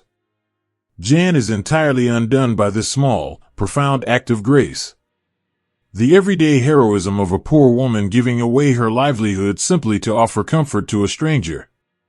He cannot speak. The lump in his throat is too thick, his chest too tight. He simply nods, a deep, respectful bow of his head, and gently holds the delicate purple flowers as if they were made of spun glass. They walk back to their hidden room in absolute silence. The noise of the city fades away as they climb the narrow, creaking stairs and slide the heavy lock back into place. The room is dim, the heavy curtains still drawn tight to protect their secret. It smells of old dust and cold metal. But now, there is something else. Jan fills a small, chipped ceramic cup with a little bit of water and places the violets inside. He sets the cup in the center of the small wooden table. In that dark, quiet room, surrounded by the heavy machinery of their grim task, the tiny flowers glow with a quiet, defiant life. They are a piece of the beautiful world brought into the shadows. They smell of rain, of green earth, and of the gentle kindness of an old woman's hands. Jan and Jozef sit on the edge of their cots, looking at the small splash of color. The contrast is unbearable, yet it is also deeply necessary. The flowers are a physical reminder of the love that anchors them. They are fighting not out of hatred for the dark, but out of a profound, overwhelming love for the light. The spring will continue to bloom outside their window. The days will grow longer, the air warmer, and the city will slowly stretch its limbs in the sun. The two friends will remain in the shadows, their hearts impossibly heavy, counting the final days until they must step out and change the world. But for tonight, the waiting is softened. Let the image of the delicate, purple violets rest in your mind. Feel the gentle warmth of the stone bridge beneath your hands, and listen to the soft, endless flow of the river moving toward the sea. The burdens of the world are heavy, and sometimes the beauty of the spring makes the sorrow feel even deeper. But there is always a quiet grace to be found, in a shared glance, in the warmth of the sun, and in a small, freely given flower. Close your eyes, let the sweet, damp scent of the spring air wash over you, and find a slow, deep peace in the quiet resilience of the human heart. There is a profound and heavy beauty in watching the sun go down, when you know it is the very last time it will set upon your old life. Imagine the golden city of Prague as the late afternoon slowly surrenders to the evening. From the high, hidden window of a quiet attic room, the world outside looks like a masterpiece painted in warm, sorrowful strokes of amber and rose. The spires of the ancient churches catch the fading light, glowing like embers against a sky that is bruising into deep shades of violet and indigo.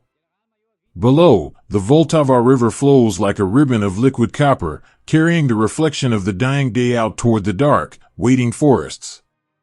It is a sunset like any other, perfectly ordinary and entirely indifferent to the affairs of men.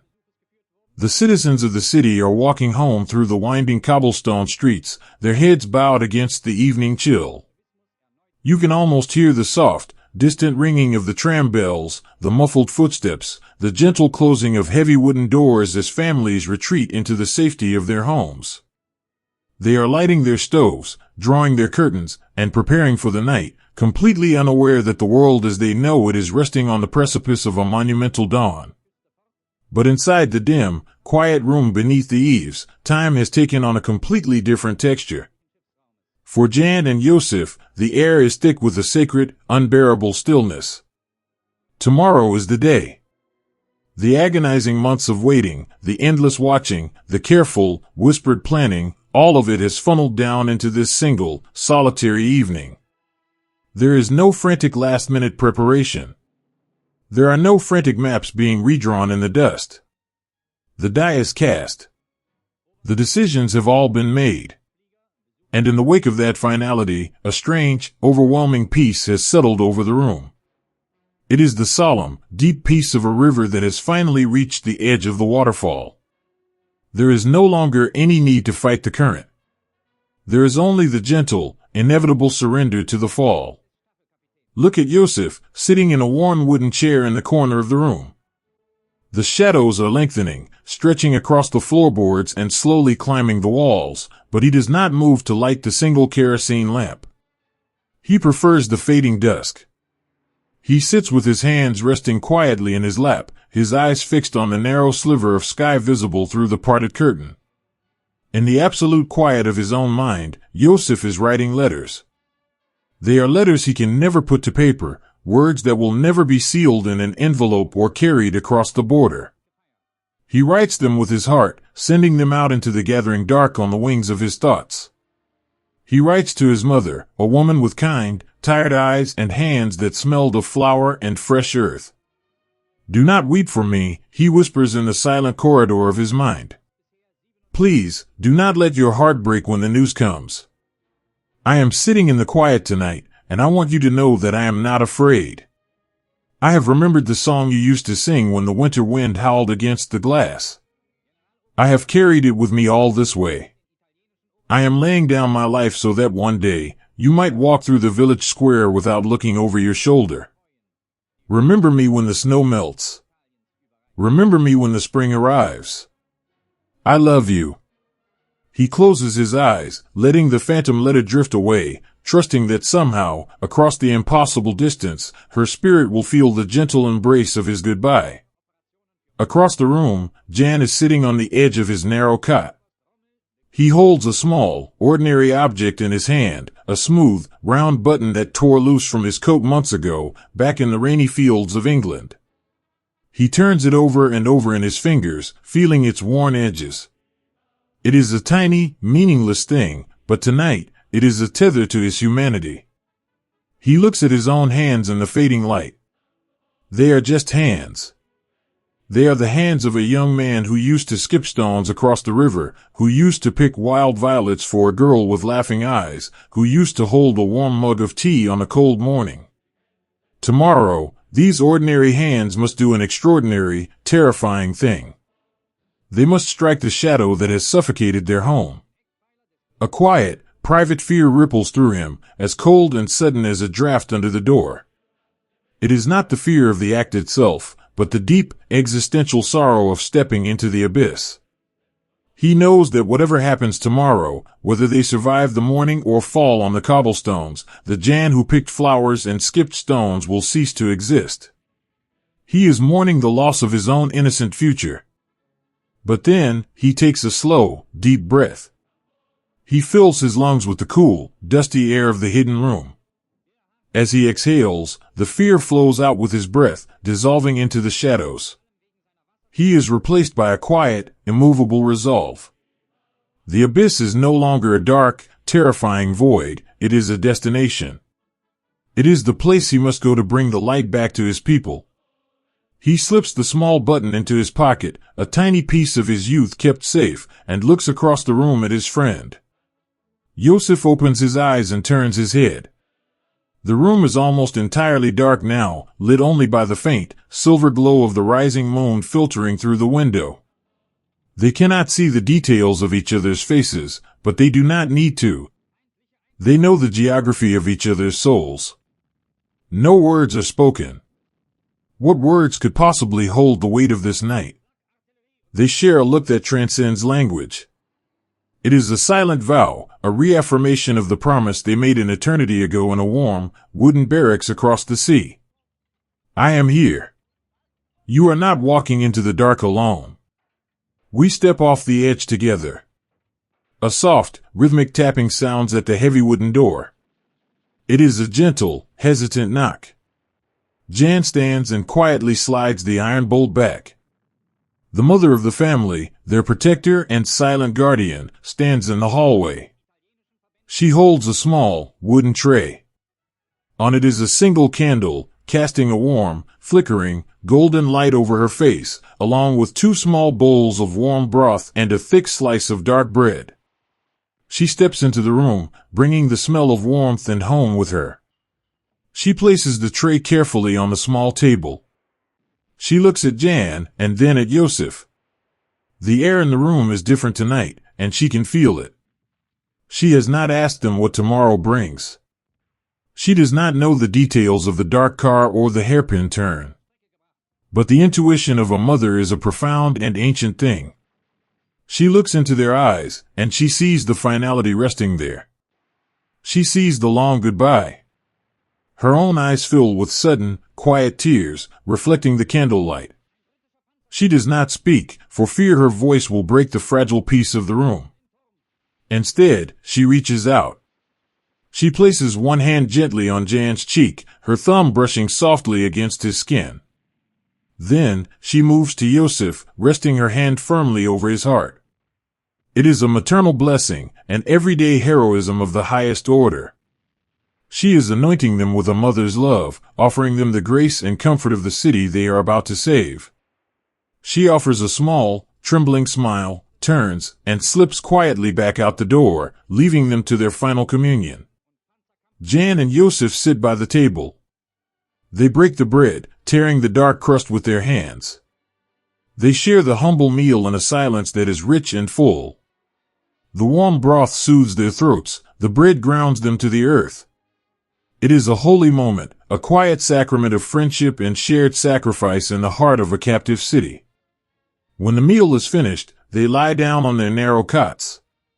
The candle is blown out, and the room is plunged into the deep, velvet embrace of the night. Sleep does not come. How could it? The mind is too awake, the heart beating with a slow, heavy, deliberate rhythm. But it is not a restless wakefulness. There is no tossing and turning, no anxious pacing across the floorboards. They lie perfectly still on their backs, staring up at the invisible ceiling, listening to the vast, sleeping world around them. Listen with them for a moment. The city is so quiet. You can hear the faint, haunting whistle of the wind moving through the ancient spires. You can hear the distant, muted settling of the old house, the wood creaking softly as it cools in the night air. And beneath it all, you can hear the slow, rhythmic breathing of two men who have made their peace with destiny. In the dark, the memories come unbidden, but they do not hurt anymore. They are gentle visitors. Jan remembers the feeling of the sun on his face during a summer harvest, the golden wheat swaying in the breeze. Jozef remembers the smell of wood smoke from his father's pipe, the feeling of sitting on the porch as the stars came out. They let these memories wash over them, a soothing balm for the soul. They are wrapping themselves in the beauty of the world they have loved, building a fortress of light within their minds to carry them through the shadows of the morning. The hours stretch out, long and entirely peaceful. The anxiety of choice is gone. The burden of secrecy is nearing its end. Tomorrow, they will step out into the light. Tomorrow, the waiting will be over. As the deepest part of the night begins to wane, yielding to the incredibly faint, gray promise of the approaching dawn, Jan turns his head slightly on his pillow. He looks toward the dark shape of his friend across the room. "Sleep now, brother," Jan whispers, his voice softer than the rustle of a falling leaf. "I am resting," Jozef's deep voice murmurs back, a gentle rumble in the dark. "The morning will be here soon." "Yes," Jan says softly. "Soon." And they close their eyes. They do not sleep, but they rest. They drift in that quiet, sacred space between waking and dreaming, held gently by the profound love they have for each other and for their home. The last quiet sunset has faded into memory. The long night has been conquered by a solemn, beautiful peace. Let the stillness of that hidden room settle deep into your own heart. Feel the slow, steady rhythm of their breathing, a lullaby of quiet courage in the dark. The abyss is waiting, but it holds no terror for a heart that is completely full. Rest now. Let the velvet night wrap around you, soft and protective, and drift into a peaceful slumber, knowing that the dawn will come, the light will rise, and the quiet heroes of the world are keeping watch in the dark. There is a space between the drawing of a breath and the releasing of it, a solitary second where the entire world seems to hang perfectly suspended in glass. Imagine the morning of late May, arriving in the Golden City not with a sudden, startling brightness, but with a gentle, slow, and golden yawn. The sky above Prague begins as a soft, bruised violet, holding the last remnants of the night, before slowly melting into a tender, watercolor blue. The air is beautifully crisp, carrying the sweet, damp scent of the Vltava River, the wet cobblestones, and the delicate, intoxicating perfume of the blooming chestnut trees. It is the kind of morning that promises a perfect, peaceful day.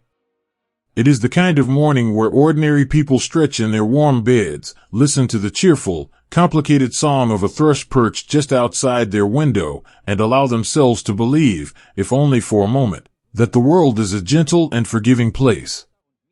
But for two young men stepping quietly out of a hidden doorway, this beautiful morning is a heavy, silent threshold. They walk out into the dawn light, their shadows stretching long and thin upon the ancient, uneven stones of the street. Today is the day the waiting finally ends. They walk side by side, their steps incredibly measured and deliberately slow. They wear light spring coats, borrowed from brave men whose names they might never know. The fabric of these coats smells faintly of someone else's life, of old pipe tobacco, of cedarwood closets, and of dried lavender pressed between folded wool. Beneath the soft, unremarkable fabric of Jozef's coat, pressed closely and tightly against his ribs, is a terrible, heavy weight. It is a piece of cold, unyielding metal, a profound and shocking contrast to the living, rhythmic warmth of his own beating heart. Jan walks a step beside him, carrying his own silent burden concealed within a simple, scuffed leather briefcase. If you were to watch them walk down the street, you would not see men who are about to tilt the very axis of their country's history. You would see clerks. You would see students. You would see brothers walking to work on a quiet Wednesday morning. They reach the tram stop, standing beneath the shade of a large, leafy tree, and wait. When the bright red and yellow tram arrives with a cheerful, metallic chime, they board it together, blending seamlessly into the sleepy, swaying crowd. The tram carriage is a quiet symphony of everyday life. The wooden floorboards vibrate softly beneath their shoes, a steady, humming lullaby. Across the narrow aisle sits an older woman. In her lap, she holds a woven wicker basket containing a single, round loaf of bread wrapped carefully in a clean white cloth. The smell of the fresh yeast and baked flour fills the small space. It is a scent so pure, so deeply and inextricably tied to the memories of home, of safety, and of childhood mornings, that it makes Jan's chest ache with a sudden, fierce, and overwhelming love. He looks at the woman. He traces the deep, peaceful lines etched around her kind eyes, the gentle, worn texture of her hands resting on the basket. He offers her a small, almost imperceptible nod. She smiles back, her eyes crinkling at the corners. It is a completely ordinary, beautiful moment of human connection. As the tram sways along the tracks, Jan realizes with profound clarity that it is for her, for the warm bread, for the safe mornings of all the tomorrows to come, that they are riding this tram today. They are carrying the heavy dark so that these people might continue to live in the light. The tram bell rings again, and they step off into the quiet suburb of Libin. Here, the geography of the city changes. The road winds down a long hill and then folds back sharply upon itself, creating a dramatic hairpin turn. It is a quiet, unassuming corner of the world. A few tall trees rustle their new, vibrant green leaves in the gentle, meandering breeze. The pavement is dry, warming slowly and steadily as the sun climbs higher in the sky, casting dappled, dancing shadows across the street. This specific curve in the road is a geographic necessity.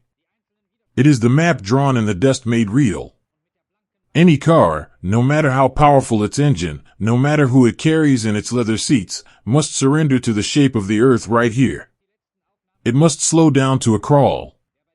It must yield. Jan and Jozef take their places. They do not hide behind walls or crouch in dark shadows. They stand entirely in the open, bathed in the soft, forgiving spring sunlight. Jozef steps up onto the sidewalk and leans casually against a metal lamppost. He crosses his ankles, tucking his hands into the deep pockets of his borrowed coat, trying to look entirely at ease. Jan stands a short distance away on the same corner, the leather briefcase resting gently against his calf. And now, the true agony begins. It is the agonizing, beautiful, and terrible weight of the open air. Time, which had flowed like a rushing, frantic river during their dark winter descent from the sky, suddenly becomes thick and slow. It turns into golden resin, seeping endlessly from a pine tree, trapping every second in perfect, motionless clarity. Every single minute feels like a long, exhausted hour. Every passing second is a heavy, echoing drop of water falling in a vast, silent room. Jozef closes his eyes for just a fraction of a second, tuning out the street, focusing entirely on the internal landscape of his own body. Beneath the borrowed wool, his heart is a wild, captive bird, beating a frantic, rhythmic drum against the cage of his ribs. It is the only sound he can hear in the entire universe. It thumps with the primal instinct of survival, a rapid, fluttering panic. He takes a long, incredibly slow breath, pulling the cool, sweet morning air deep into the very bottom of his lungs. He forces the wild bird to calm. He forces his racing pulse to slow, coaxing it into a steady, measured, marching pace. He feels the rough texture of the coat against his wrists. He feels the solid, unyielding earth beneath the thin soles of his shoes. He is here. He is grounded. He is ready. The street around them continues its agonizingly normal routine. A man pushes a wooden cart filled with empty glass milk bottles up the hill, the bottles clinking together with a hollow, musical, chiming sound that floats on the breeze. A young girl skips past them on her way to school, her braided pigtails bouncing against her shoulders. She is chasing a stray, pale yellow butterfly that flutters dangerously close to the edge of the road. Jan watches the butterfly. He watches its delicate, paper-thin wings beat furiously against the invisible currents of the air. He thinks of the sheer, terrifying fragility of life. He thinks of the letters he wrote in his mind the night before, the silent, tearless goodbyes he whispered into the dark of the attic room. He wonders, briefly, if his mother is looking up at this same blue sky right now. And as he watches the small yellow wings carry the butterfly safely over the wall and into a garden, he feels a sudden, profound, and oceanic wave of peace wash over him. The fear is completely gone. It has evaporated with the morning dew. In its place is an absolute, crystalline clarity. He is standing exactly where he is meant to be in the grand, sweeping story of the world.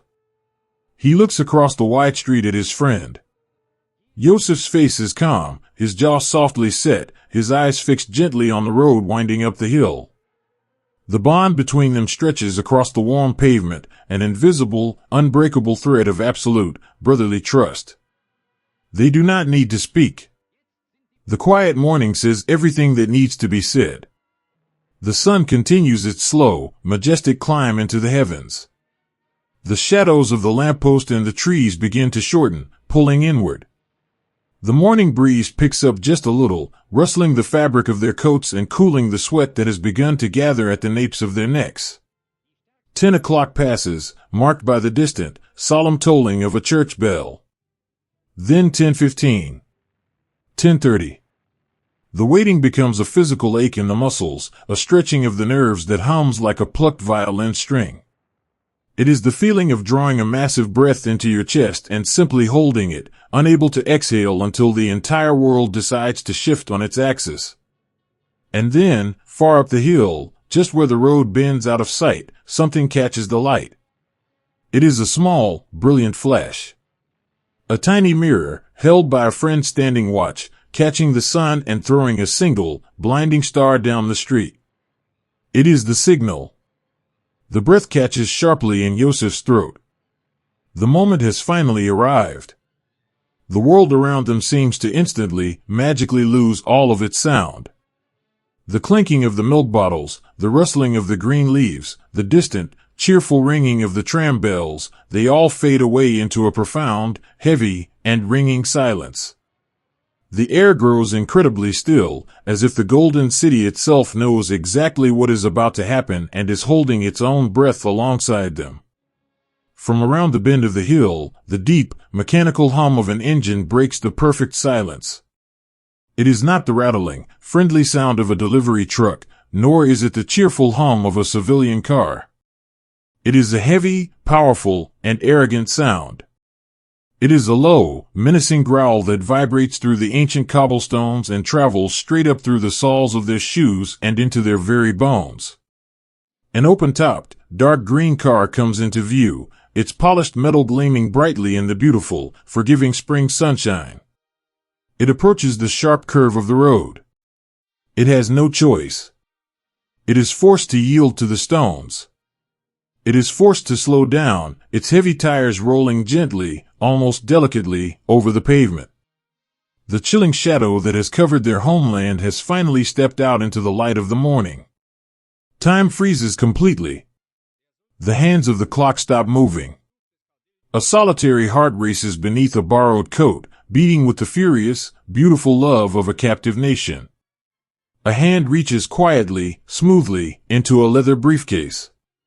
The morning breeze dies down to an absolute calm. The breath is held, perfectly suspended in the golden light of the morning, waiting, just waiting, in beautiful, terrifying peace, for the quiet world to break open. There is a moment when time forgets to move forward, stretching a single, fragile second into a quiet, infinite eternity. Imagine the world holding its breath. The golden light of the spring morning pours down upon the cobblestones, warming the ancient streets, completely unaware of the heavy sorrow that is about to unfold. The gentle breeze, carrying the sweet scent of blooming chestnut trees and the damp, cool memory of the river, suddenly seems to stop. Even the leaves on the trees cease their soft rustling.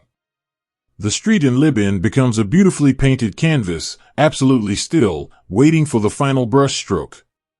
From around the curve of the hill, the dark green car glides into the light. It moves with a heavy, arrogant grace, its tires whispering softly against the stones as it is forced to slow down, surrendering to the sharp bend in the road. For Jozef, standing on the edge of the pavement, the rest of the world simply fades away. The cheerful ringing of the distant trams, the soft footsteps of the people walking on the opposite sidewalk, the bright blue of the sky, they all dissolve into a blurred, muted background. His entire universe narrows down to the dark shape sitting in the open back seat of the car. The shadow that has fallen over his homeland. His heart, which had been beating like a frantic, captive bird, suddenly calms. It settles into a deep, incredibly slow rhythm. Thump. A long, stretching pause.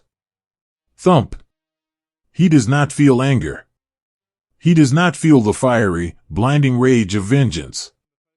He feels only a profound, heavy sadness.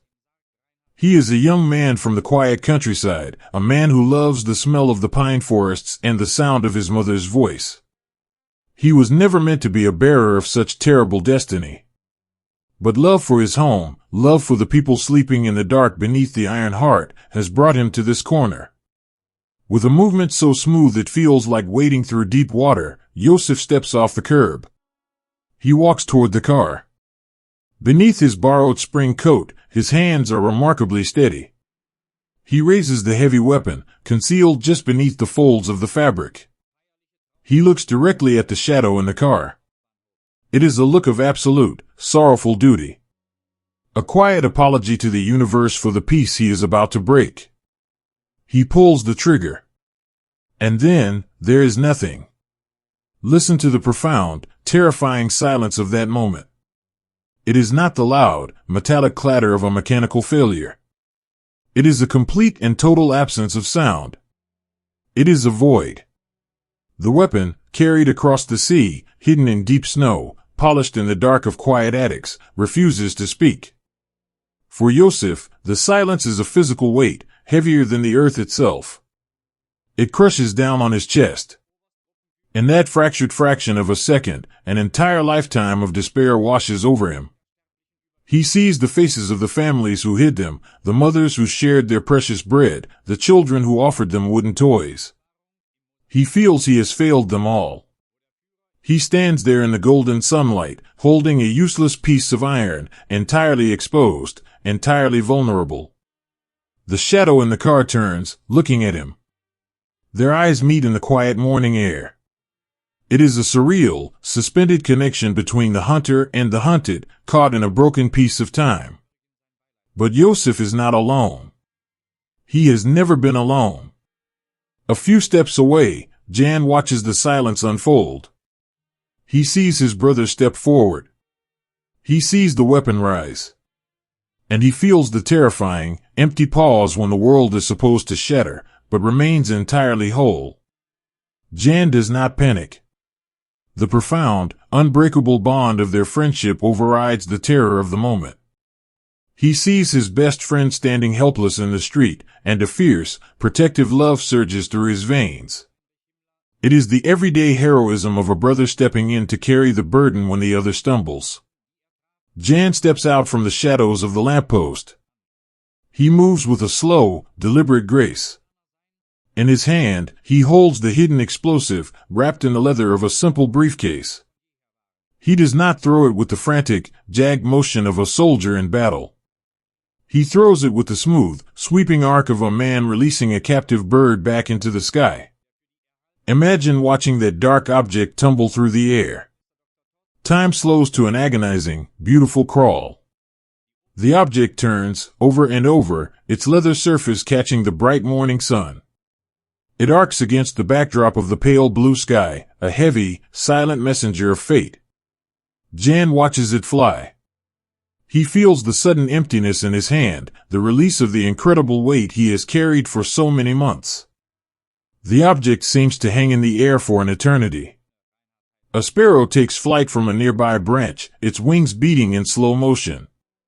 A single speck of dust drifts lazily across Jan's line of sight. The world is perfectly peaceful, perfectly calm, as the dark object descends toward the heavy green car. When it lands, the reaction is not a deafening, eardrum-shattering roar. Through the heavy, distorting lens of pure adrenaline, the sound is strangely muted.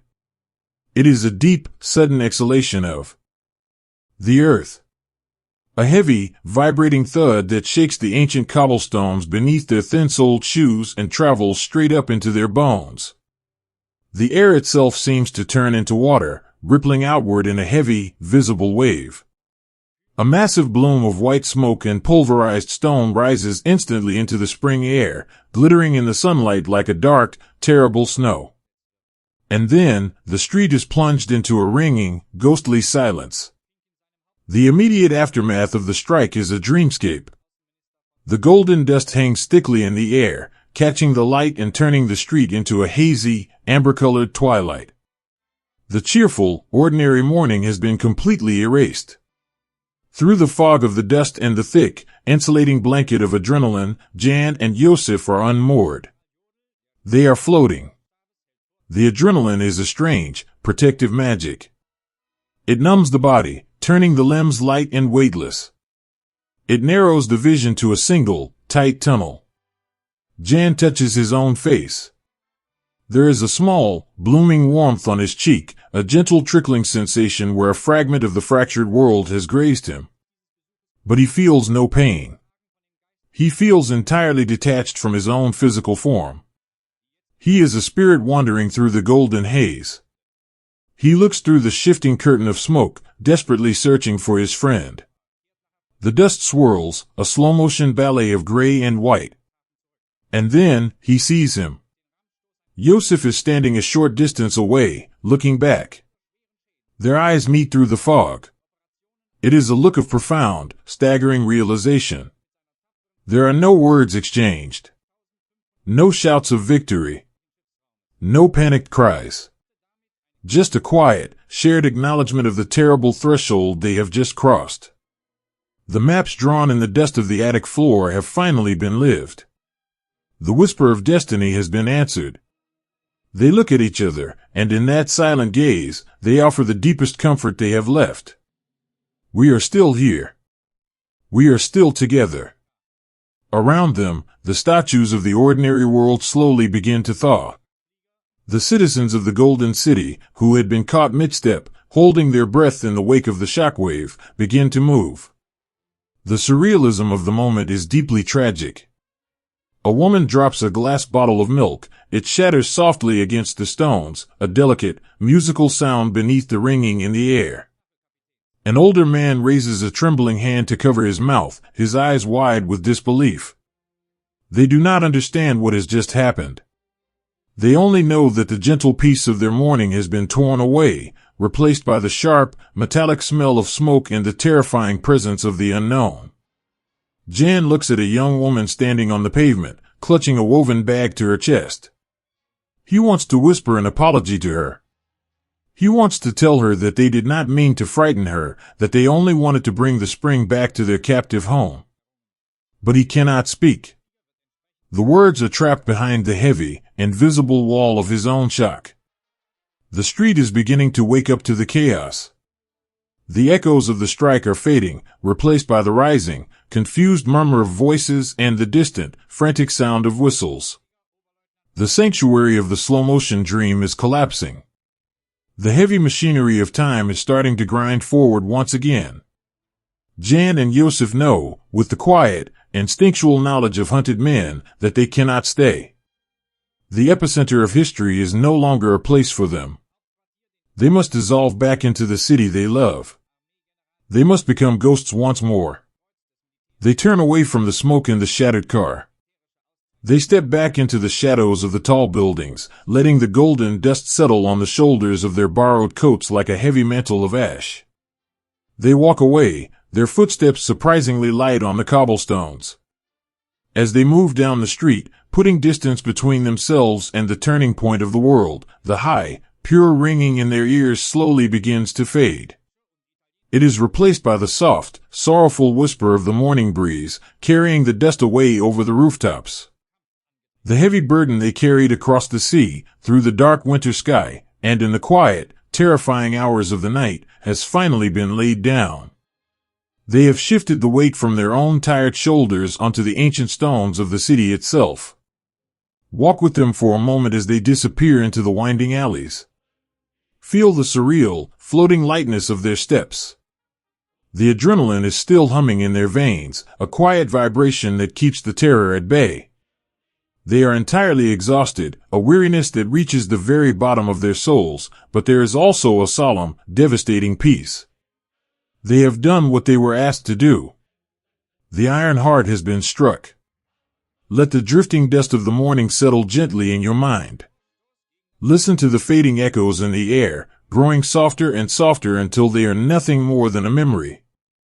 The beautiful, sunny morning continues to shine down on the golden city, indifferent to the fragile, brave, and heartbreaking actions of ordinary men.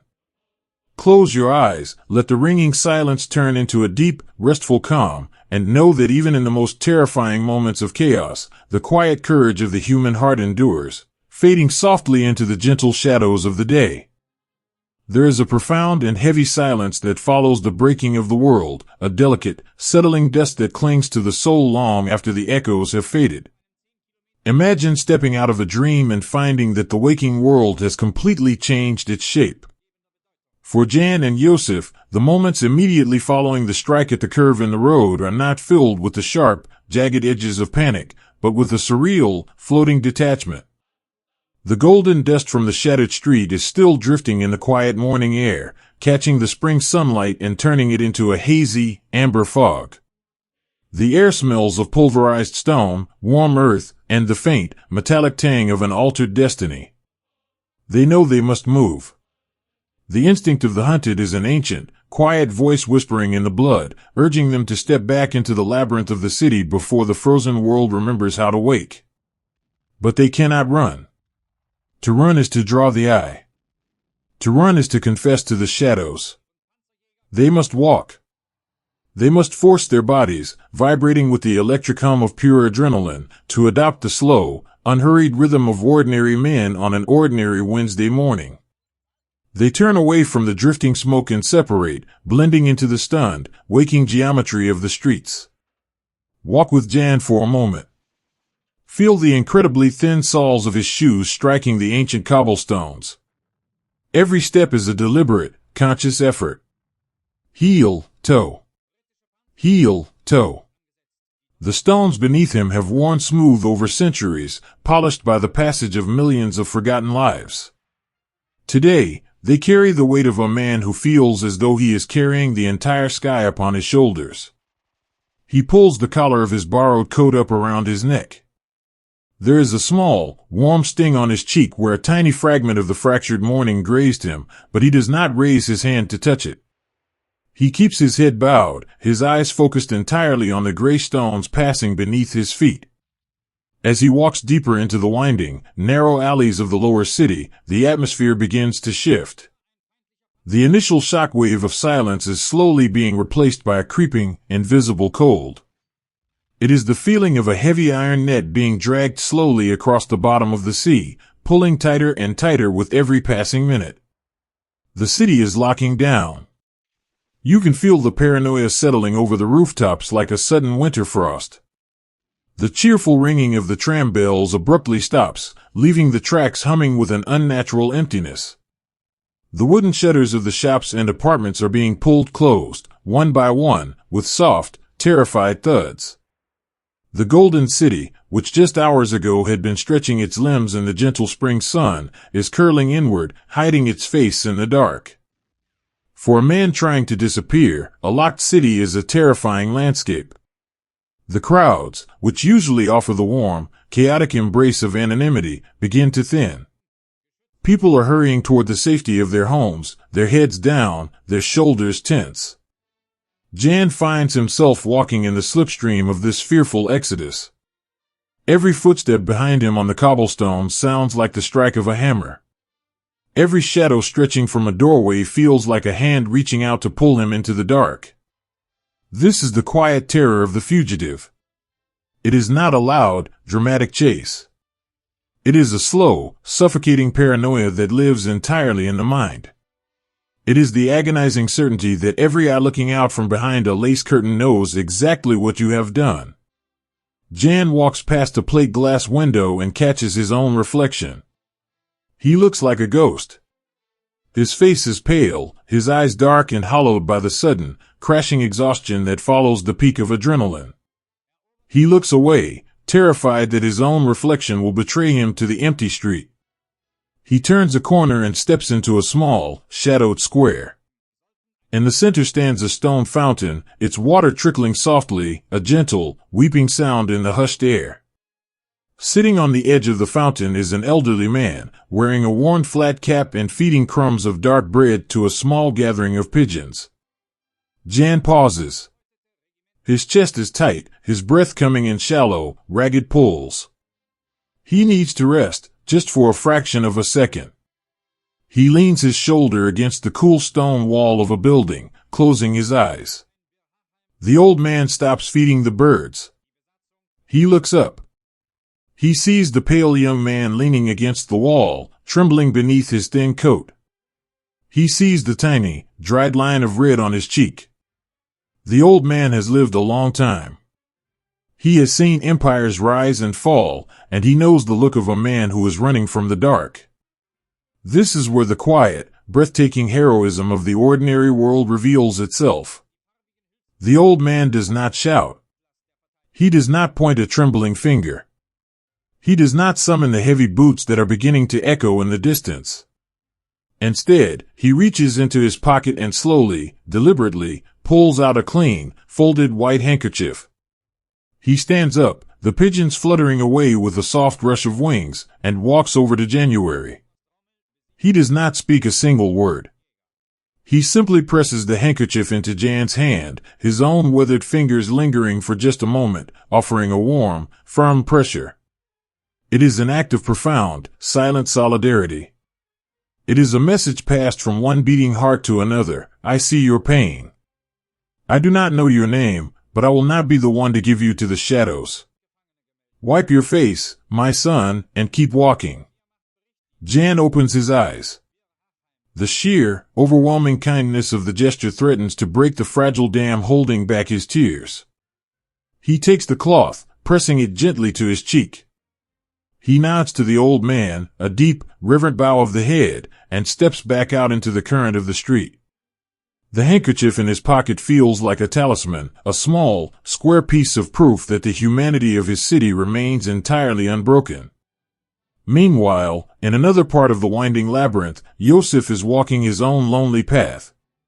His hands are buried deep in his pockets, curled into tight, trembling fists.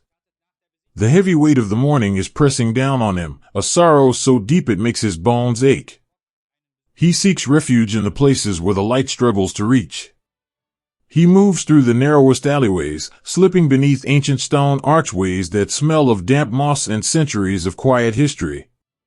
As he walks, the dragnet draws closer. The distant, rhythmic thud of marching boots becomes a constant, low heartbeat in the background of the city. The patrols are moving through the streets, setting up blockades, sealing the bridges. Jozef approaches a wide avenue and stops, pressing his back against the rough brick of a corner building. He peeks around the edge. At the end of the street, a line of dark uniforms is checking the papers of the few brave souls still trying to cross the city. The fear rises in his throat, cold and sharp. He cannot go forward. He cannot go back. He is trapped in the open air. In this moment of absolute, paralyzing vulnerability, he closes his eyes and seeks the only sanctuary he has left, the quiet rooms of his own mind. He writes a final letter to the deep, silent forests of his childhood. I am standing in the stone heart of the city, he whispers internally. The trees here are made of brick and iron, and the wind sounds like heavy boots. I am so tired. I just want to lay my head down on the soft pine needles. I want to hear the river singing in the valley. He draws a slow, deep breath, pulling the scent of the city into his lungs. And then, a small miracle of timing. A heavy, horse-drawn delivery cart turns onto the avenue from a side street, its wooden wheels clattering loudly against the cobblestones. The driver is whipping the reins, trying to get his precious cargo of coal off the streets before the lockdown is complete. Jozef opens his eyes. He sees the shadow of the tall cart moving down the street, providing a moving wall of cover. With a smooth, completely silent motion, he steps out from the corner and matches his pace to the cart. He walks in its shadow, his head down, matching the rhythm of the horse's hooves. He becomes invisible, a ghost riding the slipstream of a coal cart, slipping right past the distant eyes of the patrol. It is a terrifying, breathless minute, holding himself perfectly still while in motion, until the cart turns again, releasing him into a quieter, empty neighborhood. The afternoon stretches on, long and agonizing. The sun begins its slow descent, casting long, mournful shadows across the terracotta roofs. The golden city has been transformed into a beautiful, terrifying cage. The isolation is profound. Jan and Jozef are walking separate paths, but they are bound by the exact same quiet terror. They are carrying the weight of a nation's vengeance, and it is a burden that threatens to crush them completely. As the bruised purple of twilight begins to bleed into the sky, Jan finds himself standing before a heavy, wooden door on a quiet, unassuming street. It is one of the addresses memorized in the dark, a hidden hearth meant for a moment exactly like this. He raises his hand. It is trembling so violently he can barely form a fist. He knocks. A slow, rhythmic code. 2 taps. A pause. 1 tap.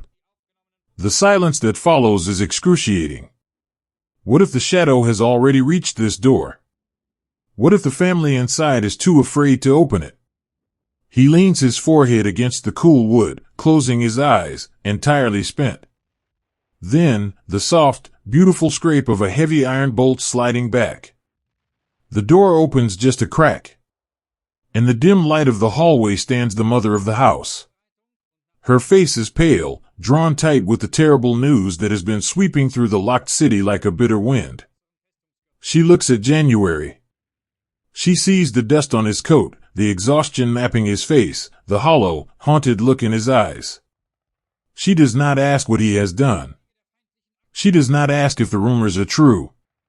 She simply opens the door wider, stepping back into the shadows. Come inside, she whispers, her voice a soft, trembling melody of pure grace. Quickly. You are safe here. Jan steps across the threshold, and the heavy door closes behind him, sealing the terrifying, locked city outside. The bolt slides home with a sound like finality. He stands in the dark hallway, the smell of warm soup and old wood washing over him, and slowly, finally, lets his shoulders drop. Somewhere else in the vast, darkening labyrinth, Jozef is finding his own hidden door, stepping into his own quiet sanctuary. They are separated by miles of cobblestones and marching boots, but as they sink into the shadows of their safe houses, their hearts beat in the exact same rhythm of profound, exhausted relief. The night falls over Prague, deep and absolute. The streets are empty, possessed by the shadow of the occupation, searching frantically for the ghosts who struck the Iron Heart. But the ghosts are gone. They are sitting in quiet, dimly lit rooms, holding warm cups of tea with trembling hands, surrounded by the incredible, everyday heroism of ordinary people who chose love over fear. Let the frantic heartbeat of the day slow down now. Feel the heavy, velvet blanket of the night settling over the rooftops, offering a temporary, beautiful peace. The cobblestones are silent. The footsteps have faded. The terrors of the day are locked outside, and in the gentle, hidden warmth of the dark, the quiet resilience of the human spirit closes its eyes, resting gently, gathering strength for whatever the dawn may bring. Sleep now, and let the quiet heroes keep the watch. There is a silence that does not come from peace, but from a beautiful song that was ended far too soon. Imagine a small, winding valley, cradled gently by soft green hills, where the earth smells of damp soil, sweet clover, and the passage of quiet, unhurried time. This is Lidice. It is not a place of grand monuments or towering spires, but a village woven from the simple, profound magic of everyday life. The houses are sturdy, built from local stone and heavy timber, their roofs sheltering generations of families who know the exact way the sunlight falls across the wooden floorboards in the late afternoon. Through the center of this quiet valley flows a shallow, clear stream, its waters singing a gentle, endless lullaby as they tumble over smooth gray stones. And resting on the banks of this stream, dipping its long, graceful branches into the cool water, stands a magnificent weeping willow. For centuries, the village has lived in a peaceful rhythm, tied entirely to the turning of the seasons. In the spring, the air is filled with the snow-white blossoms of cherry and apple orchards. In the autumn, the scent of wood smoke rises from stone chimneys, curling into the crisp evening air like soft, gray ribbons. It is a place where neighbors share loaves of warm, dark bread over wooden fences, where the laughter of children echoing through the schoolyard is the most important news of the day, and where the deepest comfort in the world is the familiar creak of a front door opening to welcome a loved one home. But the world outside this gentle valley is caught in a terrible storm. In the Golden City, miles away, the shadow has been struck. The men who fell from the sky have done what they were asked to do, and the iron heart has stopped beating. Yet, a shadow does not simply vanish when it is wounded, it thrashes blindly in the dark, searching for somewhere, anywhere, to unleash its agonizing wrath. And in its blind, furious grief, its gaze falls upon the quiet valley. It falls upon the innocent. The tragedy of Lidice does not begin with a deafening roar. It begins with a creeping, unnatural frost that settles over the village in the darkest hours of the night. Picture a home, just like any other, sleeping soundly beneath a heavy blanket of stars. Inside, a father lies awake, listening to the soft, rhythmic breathing of his wife beside him and his children in the next room.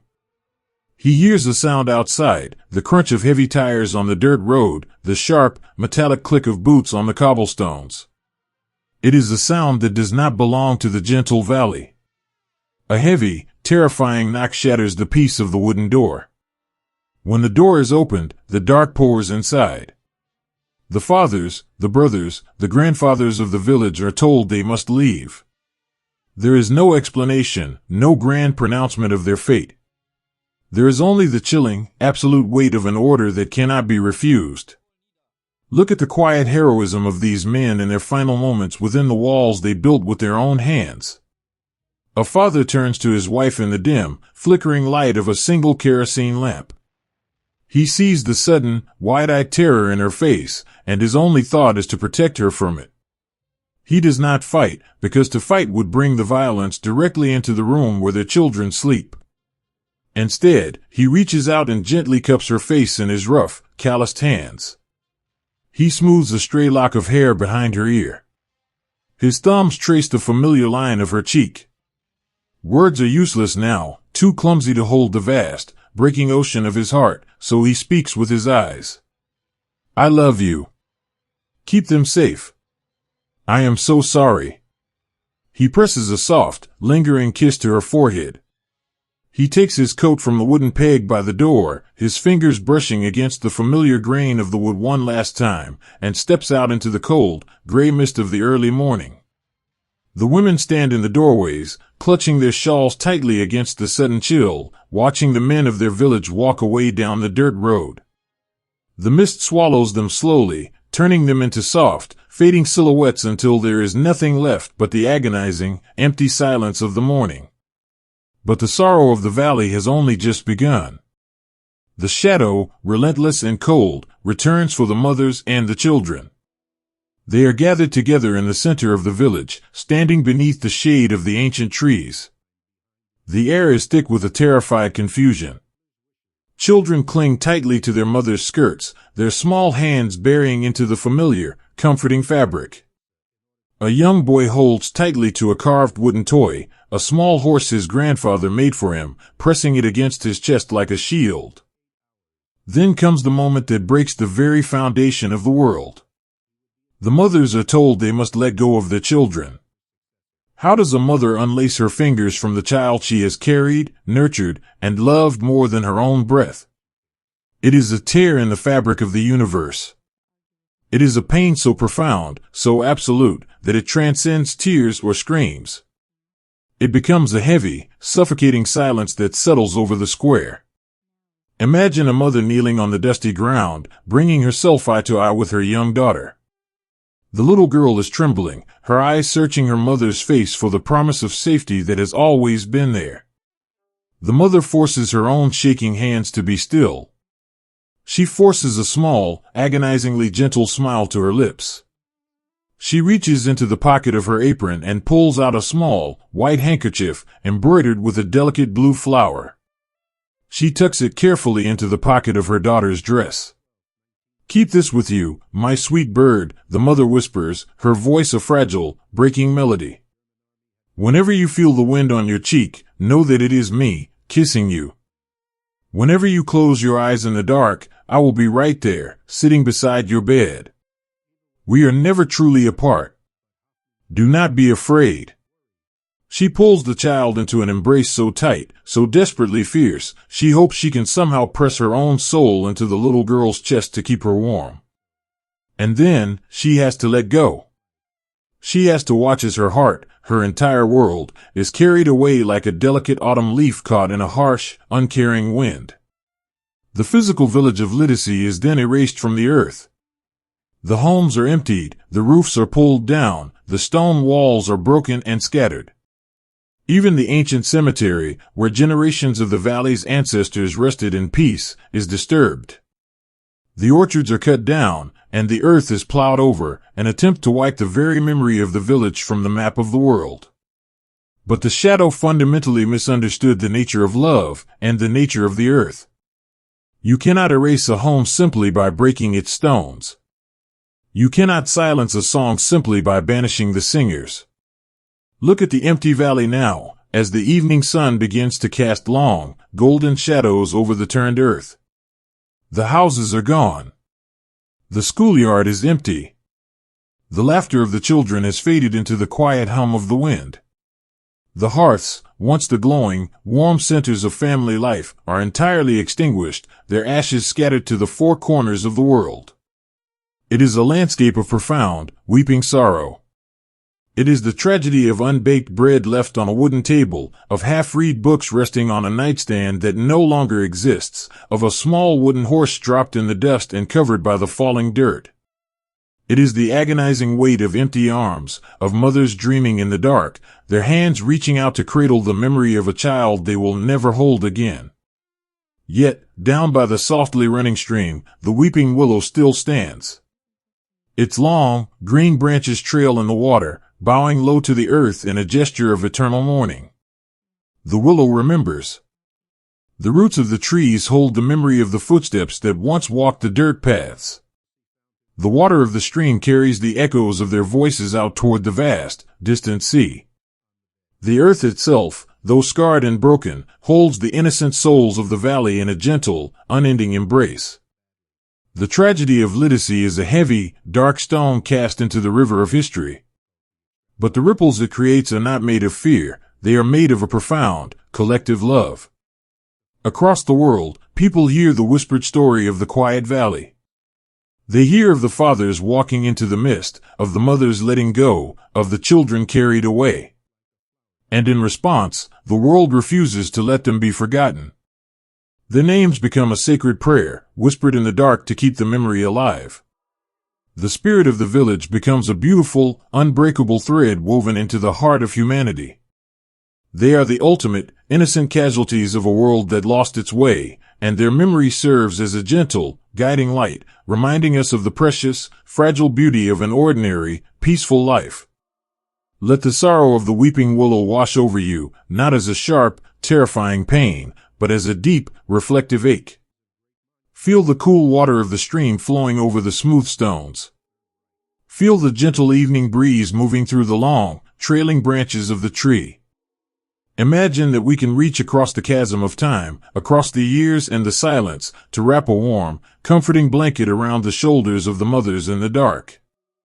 Imagine we can whisper a soothing lullaby to the forgotten children, telling them they are safe, they are loved, and they will always have a home in our hearts.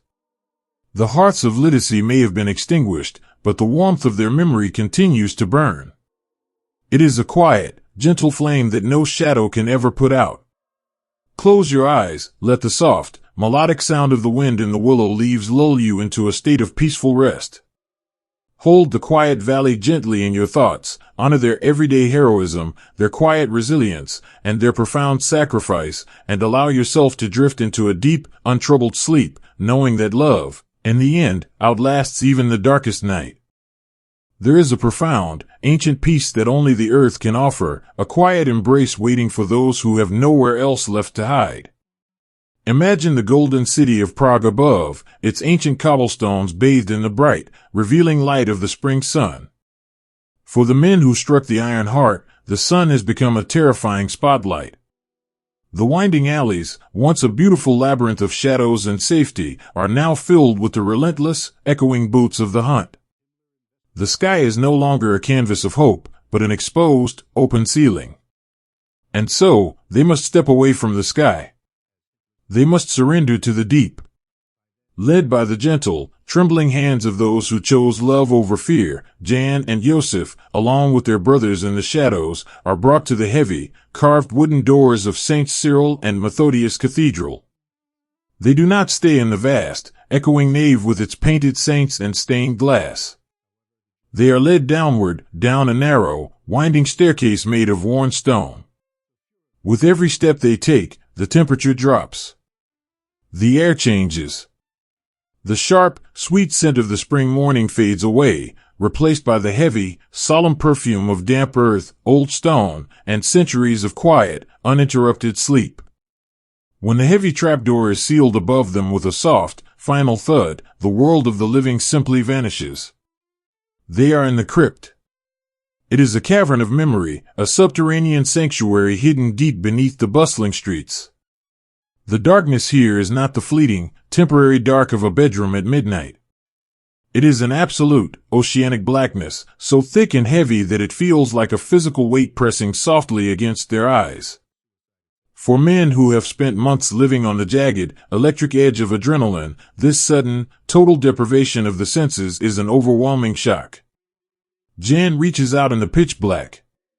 His fingertips find the curved wall of the crypt.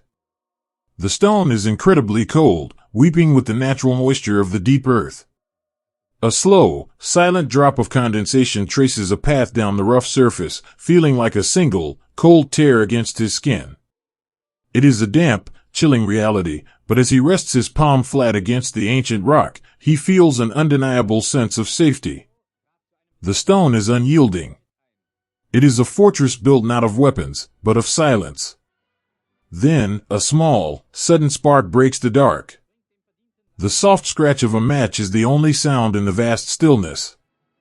A tiny, fragile flame flares to life, illuminating the tired hands that cup it protectively. The match is touched to the wick of a single, thick wax candle. Watch as the golden light slowly blooms, pushing back the oppressive shadows just enough to carve out a tiny, warm sanctuary in the center of the cold room. In this absolute darkness, that single flame is a miracle. It is their sun, their moon, and their hearth. The golden light flickers, casting long, wavering, and dancing shadows against the vaulted ceiling of the crypt.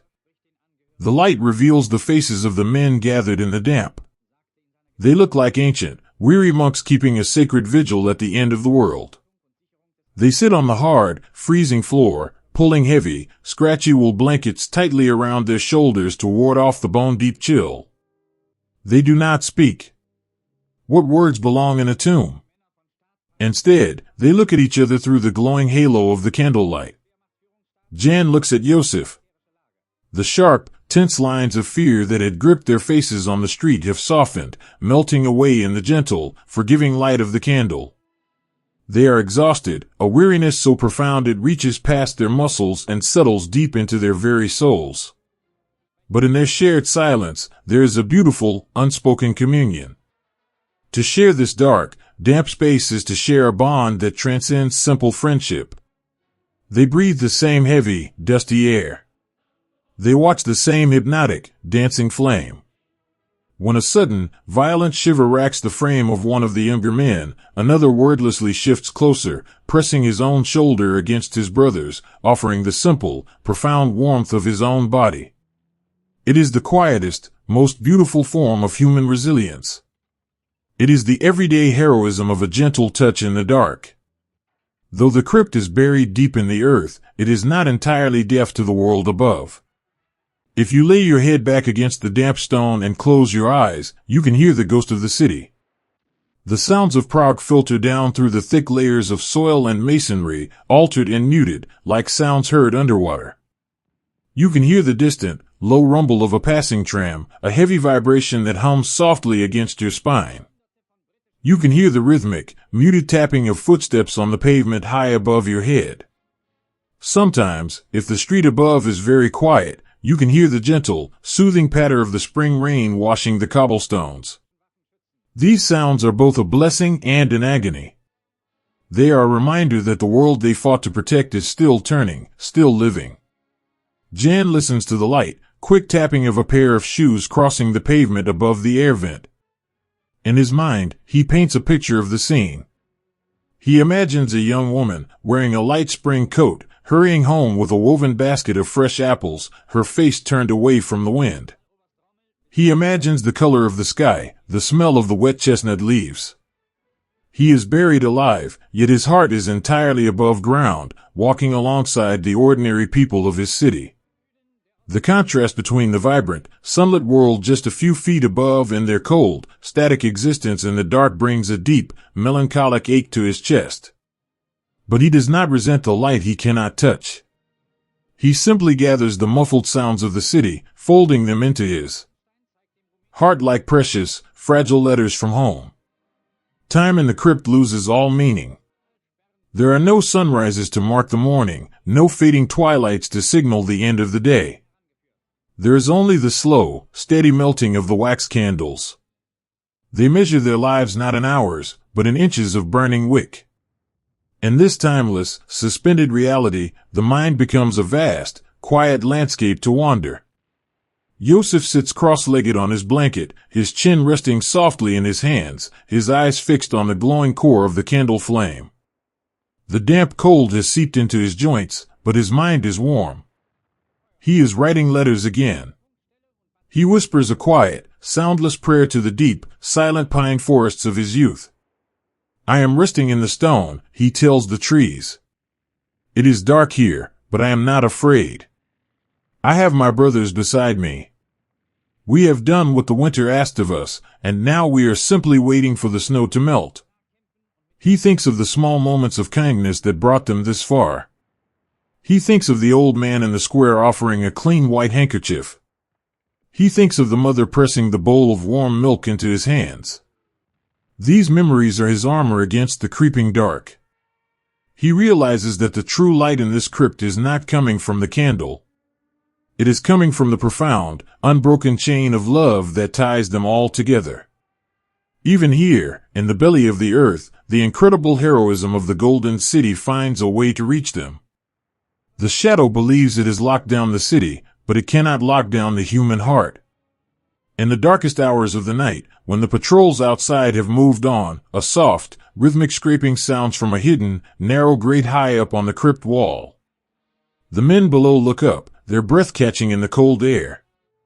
A heavy stone is moved. A sliver of pure, cool night air pierces the stale gloom, smelling sharply of the river and freedom. And then, a small wicker basket is slowly, carefully lowered into the dark on a length of rough twine. It is the priests of the cathedral, and the brave, terrified citizens of the resistance, risking everything they have to feed the ghosts in their cellar. Jan reaches up and takes the basket. The rope is pulled back into the dark, and the stone is slid back into place, sealing them in once more. But they are not forgotten. Jan brings the basket to the center of the candlelight. Inside is a round loaf of dark, heavy bread, a small wedge of hard cheese, and a glass bottle of clean, cold water. It is a meager feast, but to the men in the crypt, it is a holy sacrament.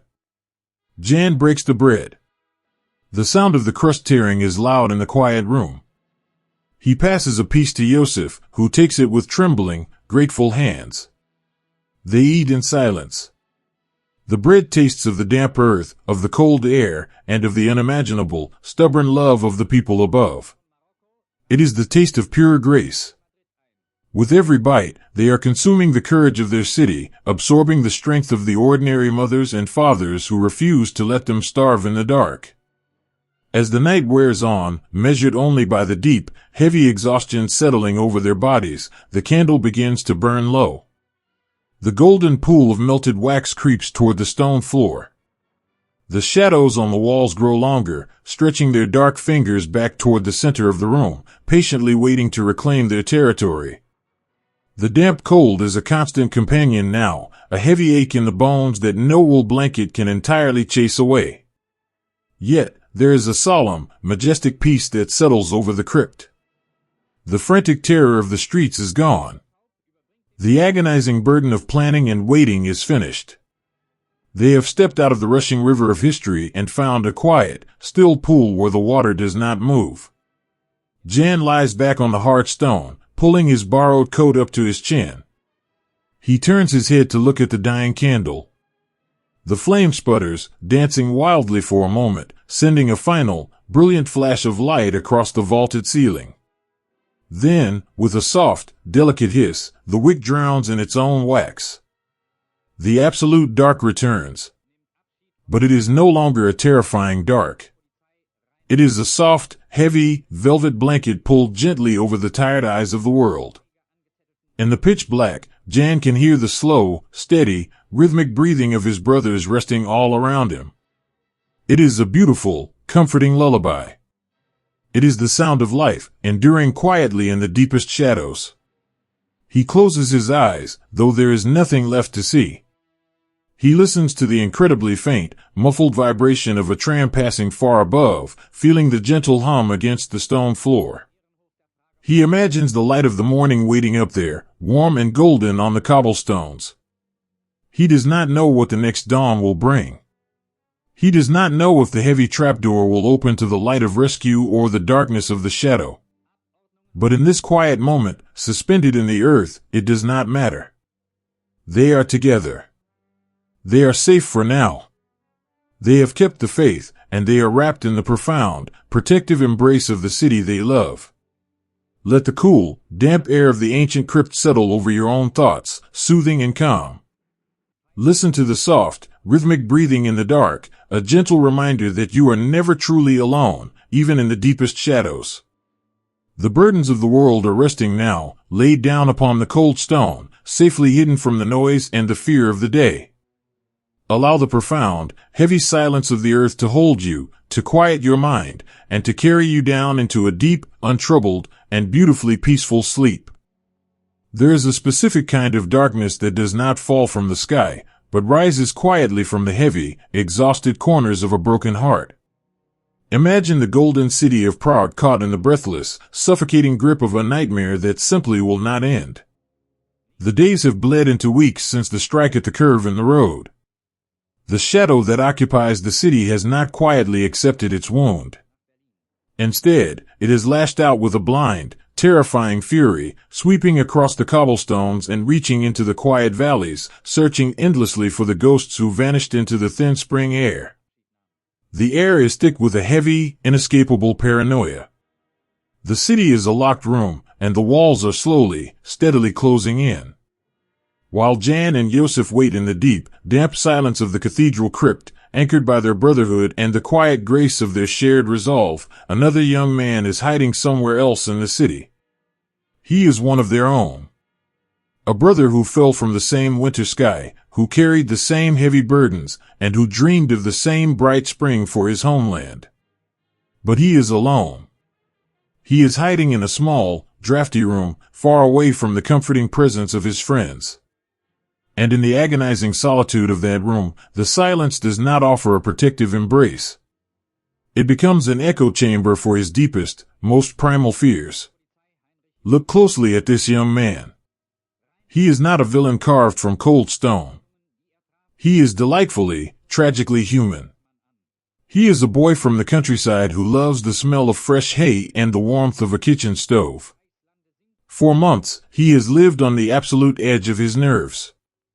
He has worn borrowed coats, walked with his head down, and started at every sudden noise. He has starved, he has frozen, and he has watched the shadow tear his beloved country apart piece by piece in its desperate search. The human spirit is a magnificent, resilient thing, capable of carrying unimaginable weights. But it is also fragile. It is like a beautiful, delicate piece of glass. It can withstand a tremendous amount of pressure, but if you tap it in just the right place, for just long enough, it will shatter into 1,000 irreparable pieces. This young man is shattering. He has not slept a full night since he landed in the snow. His mind is a frayed, unraveling rope. Every time he closes his eyes, he sees the dark green car. He sees the patrols marching in the streets. He hears the whispered, terrifying rumors of the innocent villages that have been swept away in the shadow's wrath. The weight of the guilt is an ocean pulling him under. He believes, in his exhausted, feverish mind, that if he does not do something, the entire country will burn to the ground because of them. He sits on the edge of a narrow, lumpy mattress, his hands buried in his hair, rocking slowly back and forth. The room is cold, but he is sweating. He is entirely consumed by a profound, hollow despair. He misses his mother. It is a simple, childlike ache that cuts through all the heavy layers of war and duty. He just wants to sit at her wooden table, eat a slice of warm bread, and have her tell him that the monsters in the dark are gone. The shadow has plastered the city with promises. They offer a fortune in reward, a mountain of silver, but that is not what catches the young man's eye. It is the promise of amnesty. The promise that if someone speaks, the killing will stop. The promise that the speaker and his family will be forgiven, allowed to return to the quiet, ordinary lives they had before the world broke. It is a beautiful, terrible lie, but to a mind drowning in the dark, it looks like a life raft. He begins to write letters in his mind, not to the future, but to the past. He begs for forgiveness from the friends he loves so dearly. I cannot carry it anymore, he whispers into the empty room, his voice cracking with the strain of unshed tears. I am so tired. I just want to sleep. I just want them to stop hurting the innocent. If I give them the secret, maybe the storm will finally pass. Maybe we can all just go home. He is convincing himself that surrender is an act of mercy. It is the tragic, complex rationalization of a broken spirit trying desperately to find a way out of the unbearable pain. He does not want the silver. He just wants the agonizing, terrifying pressure to release. He wants to breathe. As the late afternoon fades into a bruised, rainy twilight, the young man makes his decision. It is not made in a sudden flash of dramatic betrayal, but in a slow, defeated exhalation. He stands up. His legs are heavy, feeling as though they are filled with sand. He puts on his worn coat, pulling the collar up around his neck, and steps out of the door. The streets of the Golden City are slick with a cold, steady rain. The water washes over the ancient cobblestones, creating a dark, shining mirror that reflects the dim, sparse light of the street lamps. The city is quiet, huddled against the wet and the cold. Walk with him for a moment through this misty evening. Every footstep he takes is a heavy, dragging weight. He walks like a man in a deep, unbreakable trance. The rain falls against his face, mixing with the silent tears that finally begin to trace paths down his pale cheeks. He watches a stray dog scurry into an alleyway to escape the wet. He watches the yellow light glowing from behind a drawn curtain in a second-story window. He is walking through the world of the living, but he knows he is stepping out of it forever. He is about to trade his soul for the illusion of peace. He reaches a crossroad. If he turns left, he can disappear into the labyrinth. He can find another safe house. He can hold out for one more night. He pauses under the yellow halo of a street lamp. The rain falls through the light like thousands of tiny, silver needles. He closes his eyes. He tries to summon the quiet strength of Jan, the steady, grounding presence of Jozef. He tries to remember the oath they took in the damp English countryside. But the connection is gone. The isolation has severed the invisible thread. He opens his eyes, and the exhaustion rushes back in, heavier than before. He turns right. He walks toward the headquarters of the Shadow. The building is an imposing structure of gray stone, its windows blazing with harsh, unfeeling light. It stands in stark contrast to the soft, weeping darkness of the city around it. It is a fortress of cold machinery, a place where human frailty is not comforted, but consumed. The young man approaches the heavy glass doors. His hand reaches out, trembling so violently he can barely grasp the brass handle. He pauses one final time. The entire history of the world balances on the edge of this single, agonizing moment. The ghosts in the crypt are resting peacefully, trusting in the absolute silence of their brothers. The brave families who shared their hearths are sleeping in their beds, believing the secret is safe. He pulls the door open. The air inside is warm, dry, and smells of paper and polished leather. It is a startling, sterile comfort after the cold rain of the streets. He walks up to a wooden desk. The men in dark uniforms look at him, their eyes sharp and assessing. They see a drenched, shivering, broken creature. The young man opens his mouth. The words are heavy, jagged stones stuck in his throat. He has to force them out, one by one. And as he speaks, the invisible, protective walls surrounding the golden city begin to crumble. He does not tell them everything at once. He starts with small things, hoping it will be enough. He gives them the name of a brave family who offered a hidden hearth. But the machine is never satisfied with a single drop. It demands the entire river. The questioning continues, soft at first, then harder, pressing against the shattered pieces of his mind. He is caught in the gears, and he cannot escape. Driven by the frantic, impossible hope that if he just tells them what they want, he will be allowed to go home to his mother's farm, he finally speaks the words that seal the fate of his brothers. He speaks of the cathedral. He speaks of the crypt. The moment the words leave his lips, they cannot be unspoken. They hang in the sterile air of the room, heavy and absolute. The 30 pieces of silver have been paid. The transaction is complete. But the overwhelming relief he had so desperately hoped for does not arrive. Instead, a profound, sickening emptiness settles into the very hollow of his bones. The crushing fear of the occupation is gone, replaced instantly by the unbearable, eternal weight of what he has just done. He realizes, too late, that the amnesty was a ghost. He realizes that he has not saved his country, he has only given the shadow the map to its very heart. He sits in a hard wooden chair, staring blankly at the floor. The warmth of the room offers no comfort to a soul that has just stepped out into the freezing void. He is safe from the shadow's hunt, but he will never, ever be warm again. Far away, across the winding, rainy streets of the sleeping city, the deep, damp crypt of Saints Cyril and Methodius Cathedral remains perfectly quiet. The single, thick wax candle has burned down a little further, casting its soft, golden, dancing light against the weeping stone walls. Jan is asleep, his breathing slow and rhythmic, his face relaxed and peaceful in the dim glow. Jozef sits beside him, keeping the quiet watch, a heavy wool blanket draped over his shoulders.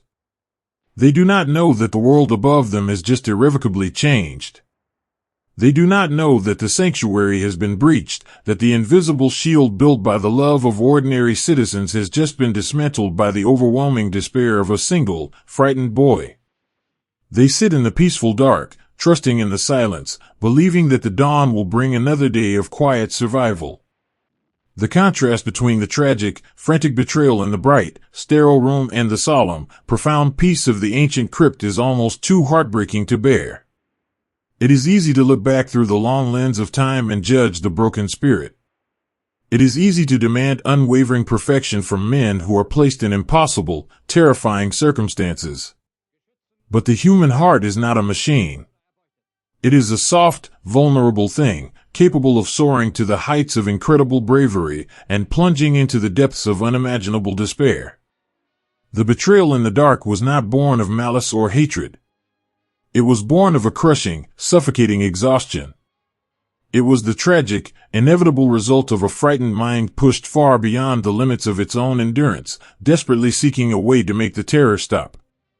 It is a reminder that in the heavy, shadowy landscape of the world, heroes are not invincible, and those who fall are often just ordinary people who could no longer carry the weight of the sky. Let the soft, steady sound of the rain against the windowpane soothe you now.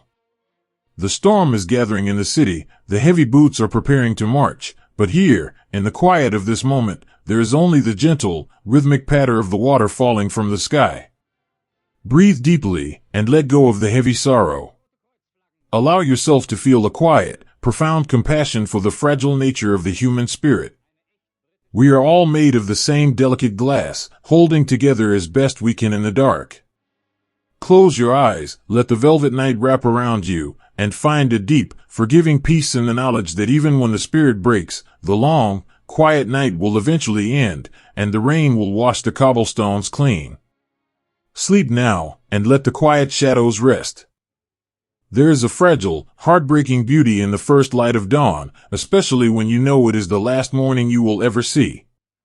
Imagine the golden city resting in the quiet, bruised hours just before the sun breaks over the horizon. The sky is a canvas of soft, weeping gray, edged with the faintest promise of a pale, delicate pink. A cool, damp mist has rolled in off the Vltava River, settling softly over the ancient cobblestones and wrapping the tall, silent spires of the city in a protective, silver embrace. It is the hour when the world feels entirely new, washed clean by the dew and the quiet breath of the night. The chestnut trees stand still, their heavy green leaves waiting patiently for the warmth of the sun. The city is asleep, dreaming its deep, historical dreams, entirely unaware of the heavy shadow gathering in its narrow streets. In the heart of this sleeping city stands the grand, stone sanctuary of Saints Cyril and Methodius Cathedral. Its thick walls have weathered centuries of rain and wind, standing as a quiet, eternal witness to the passage of time. High above, the stained glass windows are dark, waiting to catch the morning light. Deep below, buried in the heavy, damp embrace of the earth, the crypt is wrapped in a profound, velvety blackness. Inside this stone fortress, the men who fell from the sky are resting. It is not a deep, untroubled slumber. It is the restless, fragile sleep of the hunted. They lie on the freezing stone floor, wrapped tightly in scratchy, borrowed wool blankets, their bodies curled inward to preserve whatever meager warmth they can generate.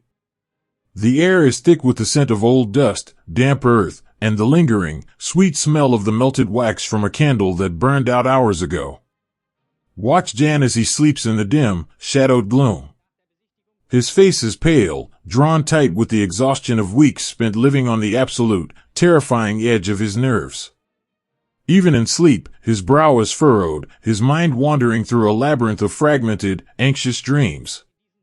He dreams of the dark green car. He dreams of the blinding, golden dust. But then, the dream softens. The noise fades away, replaced by the gentle, melodic sound of a violin playing in a village square. He sees the face of a girl he once knew, her hair catching the summer breeze. His breathing slows, settling into a deep, rhythmic sigh. For a few precious, stolen hours, he is simply a young man, free and unafraid, dancing in the warm light of his memories. But the world outside the cathedral is waking up, and it is not bringing the light. The silence of the misty morning is broken, not by the cheerful song of a thrush or the familiar, musical ringing of a passing tram, but by a sound that is low, heavy, and incredibly unnatural. It begins as a vibration, a deep, rhythmic thrumming that travels through the ancient cobblestones, shaking the dew from the blades of grass in the courtyards. It is the sound of the iron ring closing. Heavy vehicles glide through the empty streets like dark leviathans swimming through the fog. They do not use their headlights. They move with a terrifying, predatory stealth, their engines humming a low, menacing growl. Hundreds of heavy, polished boots strike the pavement in absolute, terrifying unison. The sound is muffled by the thick morning mist, but it is unmistakable. It is the sound of a net being pulled tight. The shadow has finally found the ghosts in the dark. They surround the cathedral entirely. The dark uniforms form an unbreakable wall of iron and wool around the ancient stone walls. They cover the exits. They block the narrow alleyways. They stand beneath the beautiful, carved wooden doors of the church, their hands resting on cold metal, waiting for the command to break the sanctuary open. Down in the deep, heavy silence of the crypt, the earth itself serves as a messenger. The vibration of the heavy engines and the marching boots travels down through the foundation of the church, creeping through the thick stone walls and into the damp floor where the men are sleeping. Jozef is the first to feel it. He lies with his cheek pressed against the cold stone, and the vibration hums directly into his bones. His eyes open in the dark. The transition from sleep to wakefulness is completely instantaneous. There is no lingering grogginess, no slow stretching of the limbs. The ancient, primal instinct of survival flares in his chest like a sudden spark. He does not move. He does not gasp. He simply lies there, listening with every fiber of his being. Above them, the heavy, muffled thud of a wooden door being forced open echoes through the vast, empty nave of the church. It is a hollow, booming sound, like the striking of a massive, terrible drum. Then comes the sound of boots on the marble floor, sharp, chaotic, and loud. Voices, speaking in harsh, clipped tones, float down through the air vents. The sanctuary has been breached.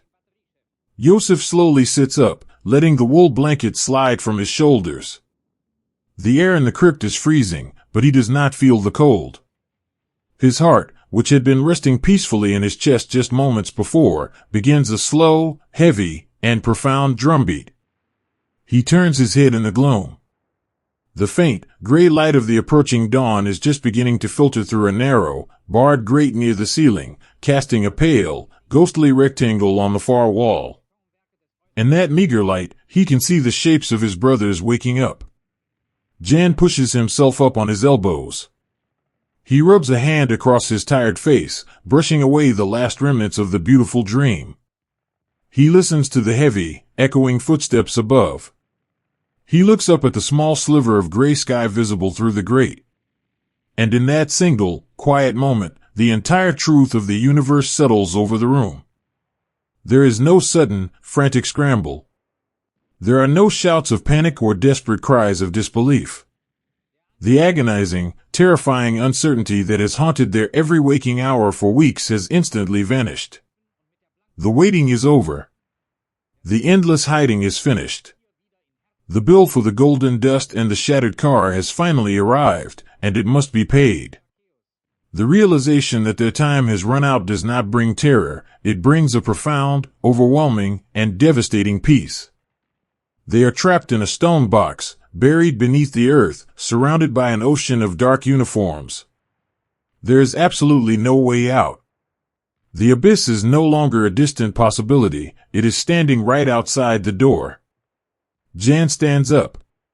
He moves with a slow, deliberate grace, as if he is moving through deep, heavy water.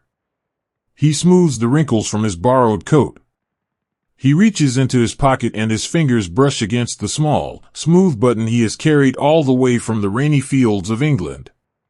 He touches it one last time, a silent farewell to the boy he used to be, and then lets it go. He turns to look at his friends. They are gathering together in the center of the crypt, standing in the pale, gray light.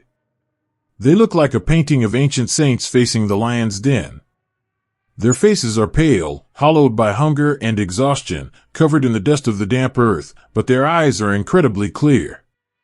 Jozef steps forward and stands directly in front of January.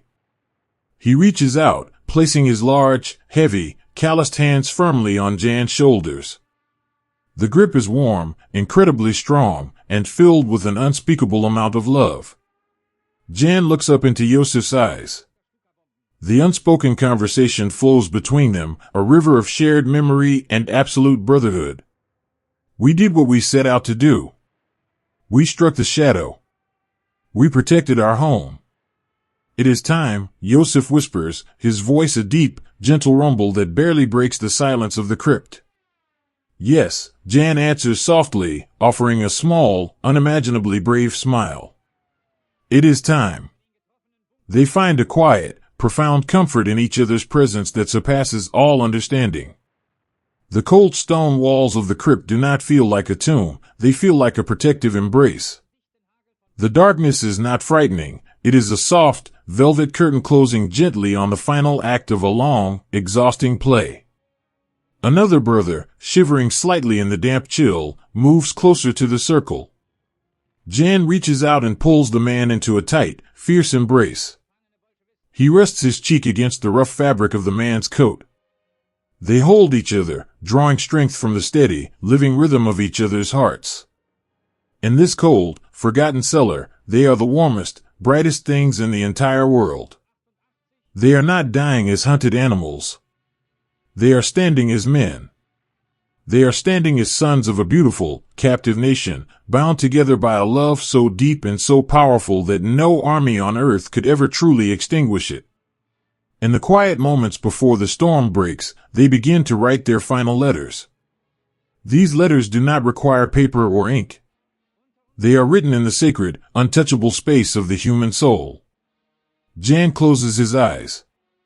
He imagines the faces of the brave families who hid them, the mothers who brought them warm soup, the children who offered them toys.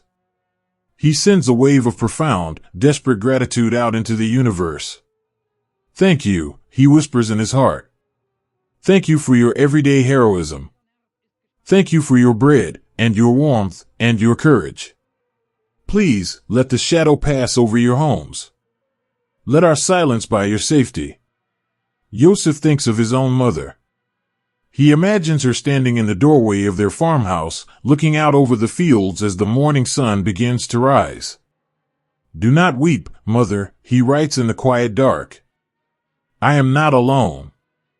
I have my brothers beside me. I am going to sleep now, but the spring will still come. The flowers will still bloom. My love for you is written in the earth, and it will never fade. They gather their meager belongings. They check the heavy metal objects they carry, their hands moving with the calm, practiced precision of craftsmen preparing for a day's work. Every action is steeped in a solemn, reverent dignity. Above them, the shouts grow louder. The heavy thud of boots begins to echo down the narrow, winding stone staircase that leads to the crypt. The shadow is descending into the dark. But the men below are no longer afraid. The fear belonged to the waiting. The fear belonged to the uncertainty. Now, there is only the beautiful, tragic clarity of the final hour. They arrange themselves in the shadows, taking up their positions behind the ancient stone pillars. They do not hide. They stand tall. They breathe in the damp, dusty air, filling their lungs with the very essence of the golden city they are about to leave behind. Jan looks across the dim space at Jozef one last time. Jozef nods, a slow, gentle bow of his head. It is a promise. I will see you on the other side of the dark. Let the profound, heavy peace of that moment wash over you. The world above is filled with noise, with anger, and with the terrible machinery of the shadow. But here, in the deep, quiet belly of the earth, there is only love. There is only the quiet resilience of ordinary men who found the extraordinary courage to stand together in the dark. Listen to the incredibly slow, steady beating of their hearts. It is a lullaby of bravery, a gentle, rhythmic reminder that the spirit cannot be broken by stone or iron. Feel the warmth of the hand on the shoulder, the comfort of the shared glance, the absolute grace of facing the end surrounded by those who know your soul. The dawn of the final day has arrived, painting the sky above in soft, forgiving colors. The sun will rise, the river will flow, and the memory of their quiet heroism will become a beautiful, eternal song echoing through the ancient streets. Close your eyes, let the soft, velvet darkness of the crypt wrap around you like a warm blanket, and drift into a peaceful, untroubled rest, knowing that the deepest shadows are always conquered by the quietest, most enduring light. There is a sacredness to the smoke that fills a holy place, turning the very air into a veil between the living and the eternal. Imagine the grand, sweeping nave of St. Cyril and Methodius Cathedral as the morning attempts to break through the stained glass windows. For centuries, this space has been a vessel for quiet prayers, a refuge where the tired people of the Golden City could come to lay down their heavy burdens. The ancient stone pillars reach upward like the trunks of massive, petrified trees, supporting a beautifully vaulted ceiling painted with the compassionate faces of saints and angels. The air in the sanctuary usually smells of melting beeswax, old parchment, and the lingering, sweet spice of frankincense. It is a place designed to make the human soul feel both incredibly small and profoundly held. But on this misty morning, the sanctuary is no longer a place of quiet refuge. The heavy, carved wooden doors have been forced open, and the cold, damp air of the city rushes in, bringing the shadow with it. The dark uniforms flood the marble floors, an overwhelming tide of iron and wool, completely consuming the space where generations once knelt in peace. Yet, the shadow does not find the church entirely empty. High above the marble floor, suspended in the beautiful, carved wooden gallery where the choir used to sing hymns of grace, stand three young men. They are the brothers of the men in the crypt below. They are the first line of a tragic, beautiful defense. If you were to look up into the gallery, you would not see faces twisted in a fiery, blinding rage. You would not see the frantic, chaotic panic of trapped animals. You would see a calm that is so deep and so absolute, it breaks the heart simply to witness it. These young men look down at the sea of dark uniforms filling the holy space.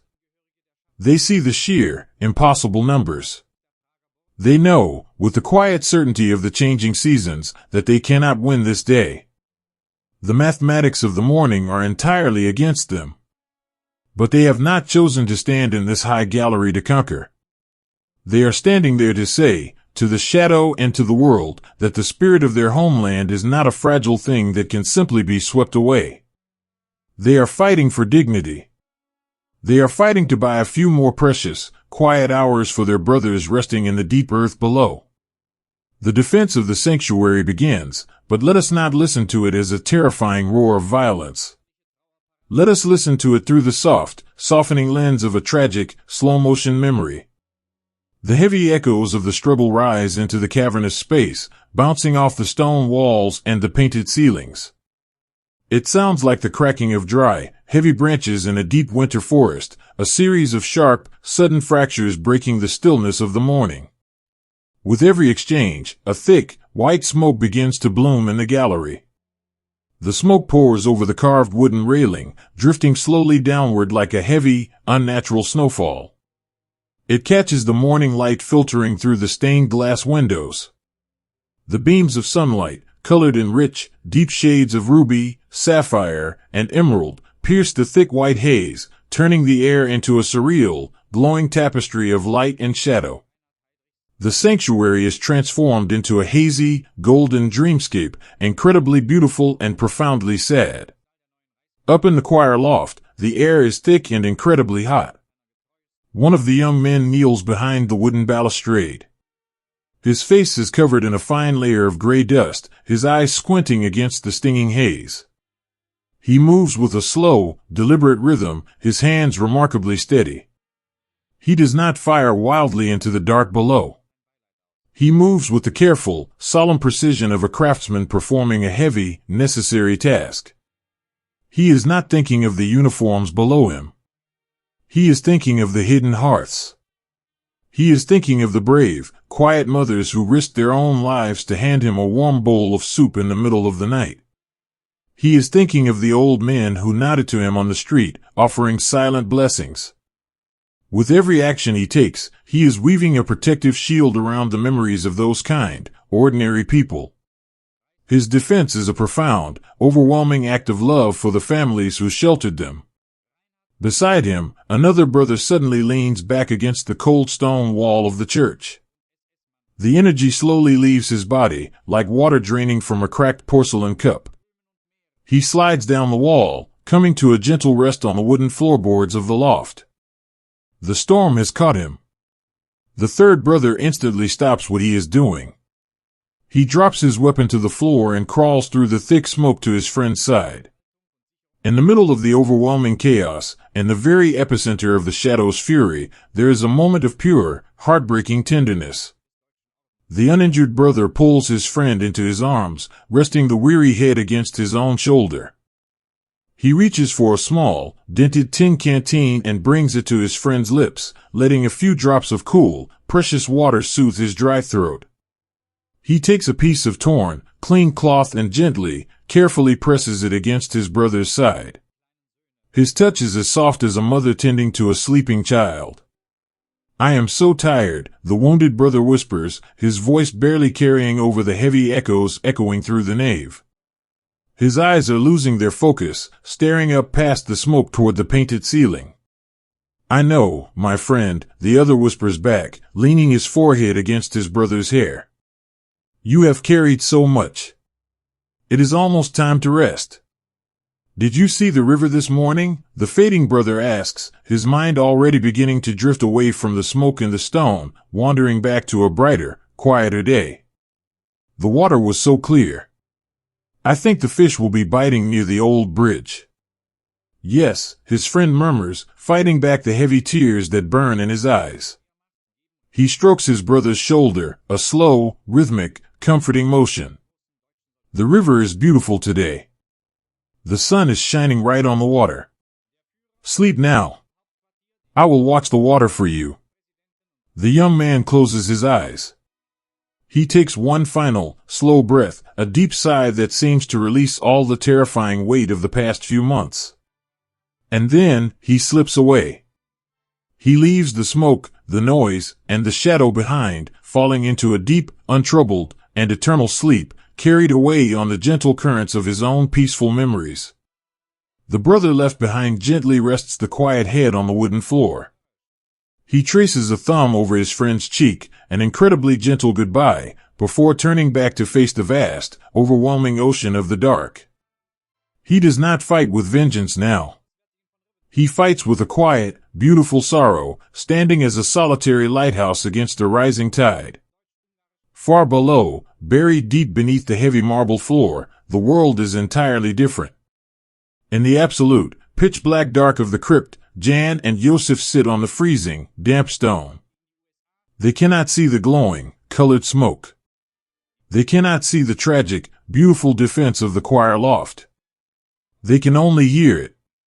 The sounds from above filter down through the thick earth and the heavy masonry, muffled and distorted, but entirely unmistakable. The ceiling of the crypt vibrates with the deep, concussive thuds of the struggle. With every heavy vibration, a fine, powdery shower of ancient dust sifts down from the stone arches, falling over their shoulders and their hair like a dry, ghostly snow. To sit in the dark and listen to the people you love lay down their lives for you is an agony that defies description. It is a helplessness so profound it physically aches in the center of the chest. Jan pulls his knees up to his chest, wrapping his arms tightly around his legs. He closes his eyes in the dark, bowing his head. He can hear the heavy, muffled echoes, and he knows exactly what they mean. He knows his brothers are standing in the breach. He knows they are holding the door so that the shadow cannot reach the crypt. They are so brave, Jan whispers into the blackness, his voice trembling, threatening to break completely under the immense weight of his grief. Jozef moves closer in the dark. He reaches out, his hand blindly searching the air until he finds Jan's shoulder. He grips it tightly. His own heart is breaking, fracturing into 1,000 pieces with every muffled sound from the sanctuary above. They are writing the story of our home, Jozef whispers back, his deep voice serving as a steady, grounding anchor in the terrifying dark. They are telling the shadow that we will not simply bow our heads. Listen to them, January, listen to their courage. They sit in the pitch black, their shoulders pressed firmly together, offering the only comfort they have left. They whisper quiet, silent prayers. They do not pray for a miraculous rescue, for they know the iron ring is entirely closed. They pray for the spirits of their brothers. They pray that the transition from the smoke to the light is gentle. They imagine the souls of their friends rising up through the vaulted ceiling, passing through the colorful stained glass, and ascending into the clear, pale blue of the spring sky, finally free from the heavy, suffocating grip of the earth. As the morning wears on, the incredibly heavy, tragic storm in the sanctuary above slowly begins to quiet. The sharp, cracking echoes become less frequent. The defense from the gallery fades, note by note, like a beautiful, sorrowful symphony reaching its final, inevitable measure. The silence between the echoes grows longer and longer, until finally, the last sound fades away into the high, vaulted arches of the cathedral. The absolute stillness that follows is heavier and more terrifying than the storm itself. In the upper church, the smoke lingers, a thick, white shroud hanging suspended in the colored light. The dark uniforms advance slowly, cautiously, their boots crunching softly on the fallen plaster and shattered wood. They look up at the gallery. The brave, quiet psalm of the resistance is finished. The defenders have given everything they had to give. They have preserved the dignity of their homeland, offering their final breath as a shield for the brothers waiting in the deep. Down in the crypt, the sudden cessation of noise is a heavy, crushing weight. Jan and Jozef listen to the silence. The dust stops falling from the ceiling. The vibrations in the stone fade away. They know what the silence means. They are the only ones left. The beautiful, terrible defense of the sanctuary is over, and the shadow now owns the church above. The only thing separating them from the dark is a heavy stone trapdoor and the quiet, damp earth of the cellar. Let the profound, heavy stillness of the cathedral settle over you now. The storm has passed, leaving a quiet, tragic beauty in its wake. Imagine the golden dust motes drifting slowly in the beams of colored light, completely undisturbed. Imagine the absolute peace that has finally found the brave men in the gallery, their long, terrifying journey brought to a gentle, quiet end. The world above is lost to the shadow, but in the deep, freezing dark of the crypt, the light of human courage still burns, quiet and unseen. Breathe in the cool, damp air of the earth. Feel the solid, reassuring presence of a friend sitting close in the dark. The noise and the fear of the day are fading away into the smoke, leaving only a deep, solemn, and beautiful peace. Rest your mind, let the heavy burdens of the world slip from your shoulders, and drift into a slow, comforting sleep, knowing that the spirit of love and quiet defiance will always, always outlast the dark. There is a gentle, quiet profoundness in realizing that the long, exhausting journey has finally come to its end, and all that is left is the simple, beautiful act of letting go. Imagine the absolute, unbroken darkness of the subterranean crypt, resting deep beneath the heavy marble floors of the Golden City. The terrible, tragic storm that raged in the sanctuary above has finally faded into a heavy, echoing silence. The brave brothers in the choir loft have gone to sleep, their long watch ended. Down in the pitch-black cellar of the earth, Jan and Jozef sit on the freezing stone, enveloped in a velvet void so thick it feels like a heavy woolen blanket pressed against their tired eyes. They are alone now.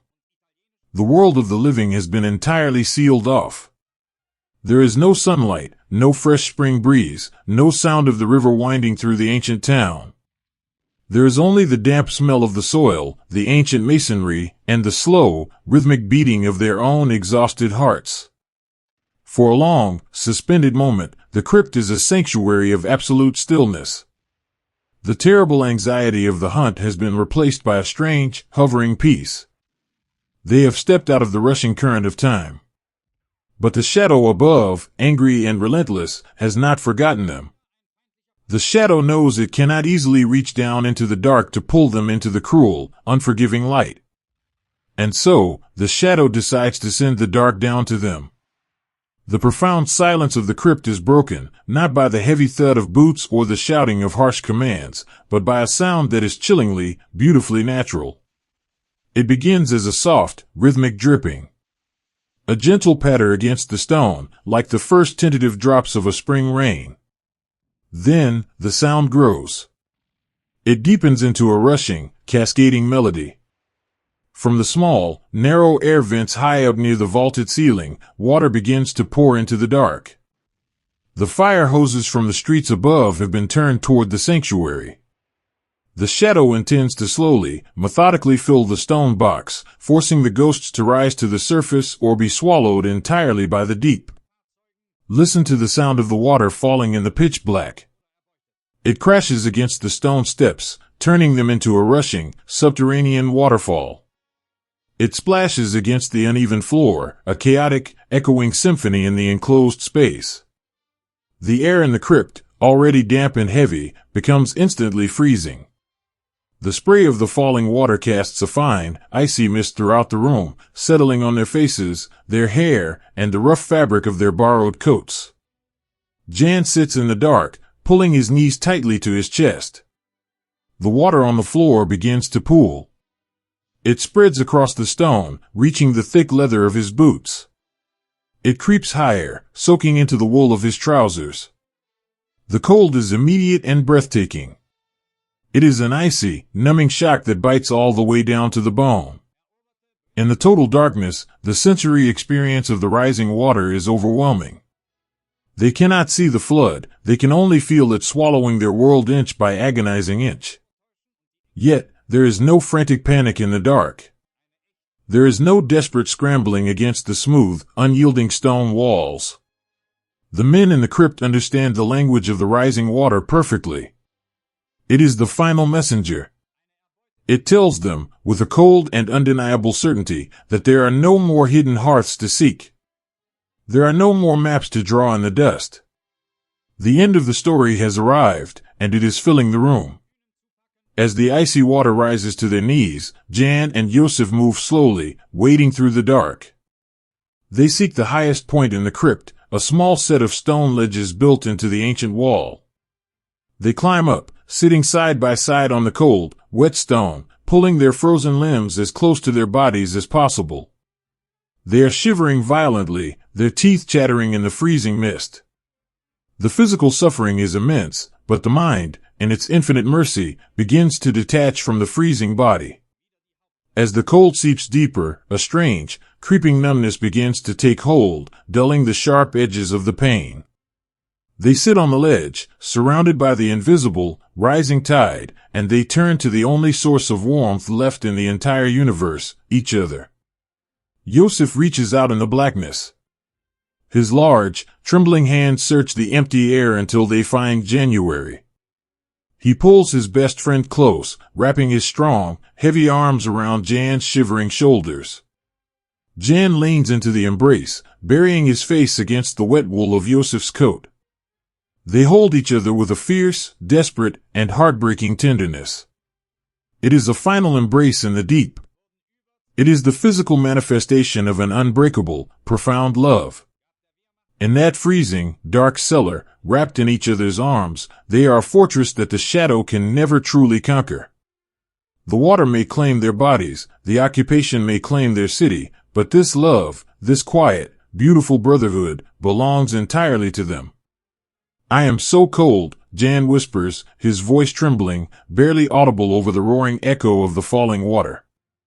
I know, little brother, Jozef murmurs, resting his chin on the top of Jan's head, holding him even tighter. I know. It will not be long now. The cold will pass. To keep the freezing darkness at bay, they begin to weave a sanctuary of memories, whispering their final letters into each other's ears. The rushing water becomes a heavy, white noise, a blank canvas upon which they paint the most beautiful moments of their lives. Jan closes his eyes against the dark. He does not think of the green car or the golden dust. He travels back to a warm, sunlit afternoon in the rolling hills of Moravia. Do you remember the summer festival? Jan whispers, his voice growing softer, dreamier, as the freezing water rises to touch the edges of their stone ledge.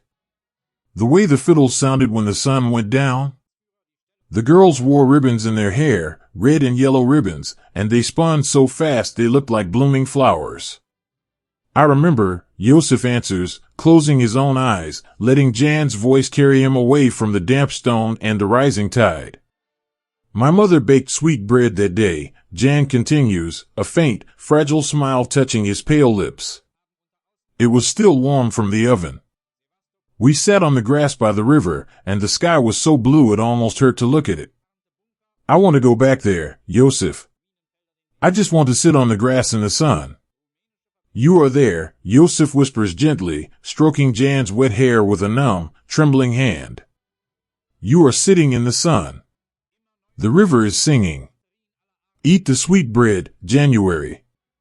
Let the sun warm your face. Jozef's mind drifts to his own quiet places. He sees the deep, silent pine forests of his youth. He feels the soft, springy needles beneath his boots. He smells the rich, dark earth and the sweet sap of the trees. He imagines walking through the woods, the sunlight filtering through the branches in thick, golden beams. He is walking home. The front door of his farmhouse is open, and a warm, golden light spills out onto the porch. He knows his family is waiting inside, sitting around the hearth, keeping the fire warm for him. The water continues to rise. It climbs over the edge of their stone sanctuary, swirling around their waists, freezing and heavy. It pulls at their clothes, an insistent, dragging weight. They know they are out of time. The ultimate choice lies before them, heavy and profound. If they simply wait, the water will force them up, floating them toward the trapdoor and the waiting hands of the shadow. They will be pulled into the harsh, glaring lights of the occupation, paraded as captured ghosts, their dignity stripped away, their remaining breath stolen for the shadow's cruel satisfaction. But they are the masters of their own souls. They have fought with a quiet, tragic determination to preserve the dignity of their homeland, and they will preserve their own dignity to the very last second. They will not allow the shadow to write the ending of their story. They choose the silence.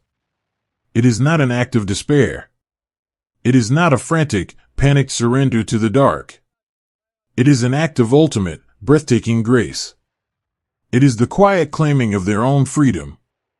By choosing to step through the final door on their own terms, they deny the shadow its final victory. They remain entirely undefeated. They hold each other tightly in the rising water. The embrace is an anchor, keeping them grounded in love as the world washes away. We did well, my friend, Jozef whispers, his deep voice remarkably steady, filled with a profound, majestic peace. We did what the winter asked. Yes, Jan answers softly. He lifts his head, resting it against Jozef's cheek. I am not afraid anymore. Thank you. Thank you for walking into the dark with me. I would follow you anywhere, Jozef murmurs, pressing a gentle, final kiss to his brother's forehead. Sleep now. The spring is waiting. In the pitch-black, freezing water, there is a sudden, sharp release. It is not a sound of violence, but the sound of a heavy lock finally breaking open, a single, sharp echo that bounces against the stone and is instantly swallowed by the roaring of the waterfall. And then, another. A brief, blinding flash of heat and light in the total void, and then, the most profound, beautiful, and unbroken peace. The pain of the freezing water instantly vanishes. The agonizing exhaustion, the heavy burden of the secret, the terrible sorrow of the world, it all dissolves into the dark, washing away like dust in the rain. They do not fall into a terrifying abyss. They simply let go. They drift away on the gentle, rushing current of the water, carried softly out of the dark cellar and into the infinite, peaceful light of their own beautiful memories. Jan is sitting on the warm grass in the sun. Jozef is walking through the quiet pine forest toward the open door of his home. In the crypt, the water continues to rise. It is no longer an instrument of the shadow's wrath, but a gentle, cleansing blanket. It washes over the quiet, still forms resting on the stone ledge. It smooths the worried lines from their pale faces. It washes away the grime of the city, the dust of the sanctuary, and the heavy residue of the war. The water holds them in a weightless, gentle embrace. It rocks them softly in the dark, a final, subterranean lullaby for the tired heroes of the Golden City. The shadow above will eventually open the heavy trapdoor. They will shine their harsh, glaring lights down into the deep. But they will not find the ghosts they are looking for. They will only find the empty shells left behind by men who had already flown away. The shadow will realize, with a bitter, hollow frustration, that it has captured nothing but water and stone. The spirits of Jan and Jozef belong entirely to the air, to the light, and to the eternal, unbreakable love of the homeland they died to protect. Let the sound of the rushing water soften in your mind.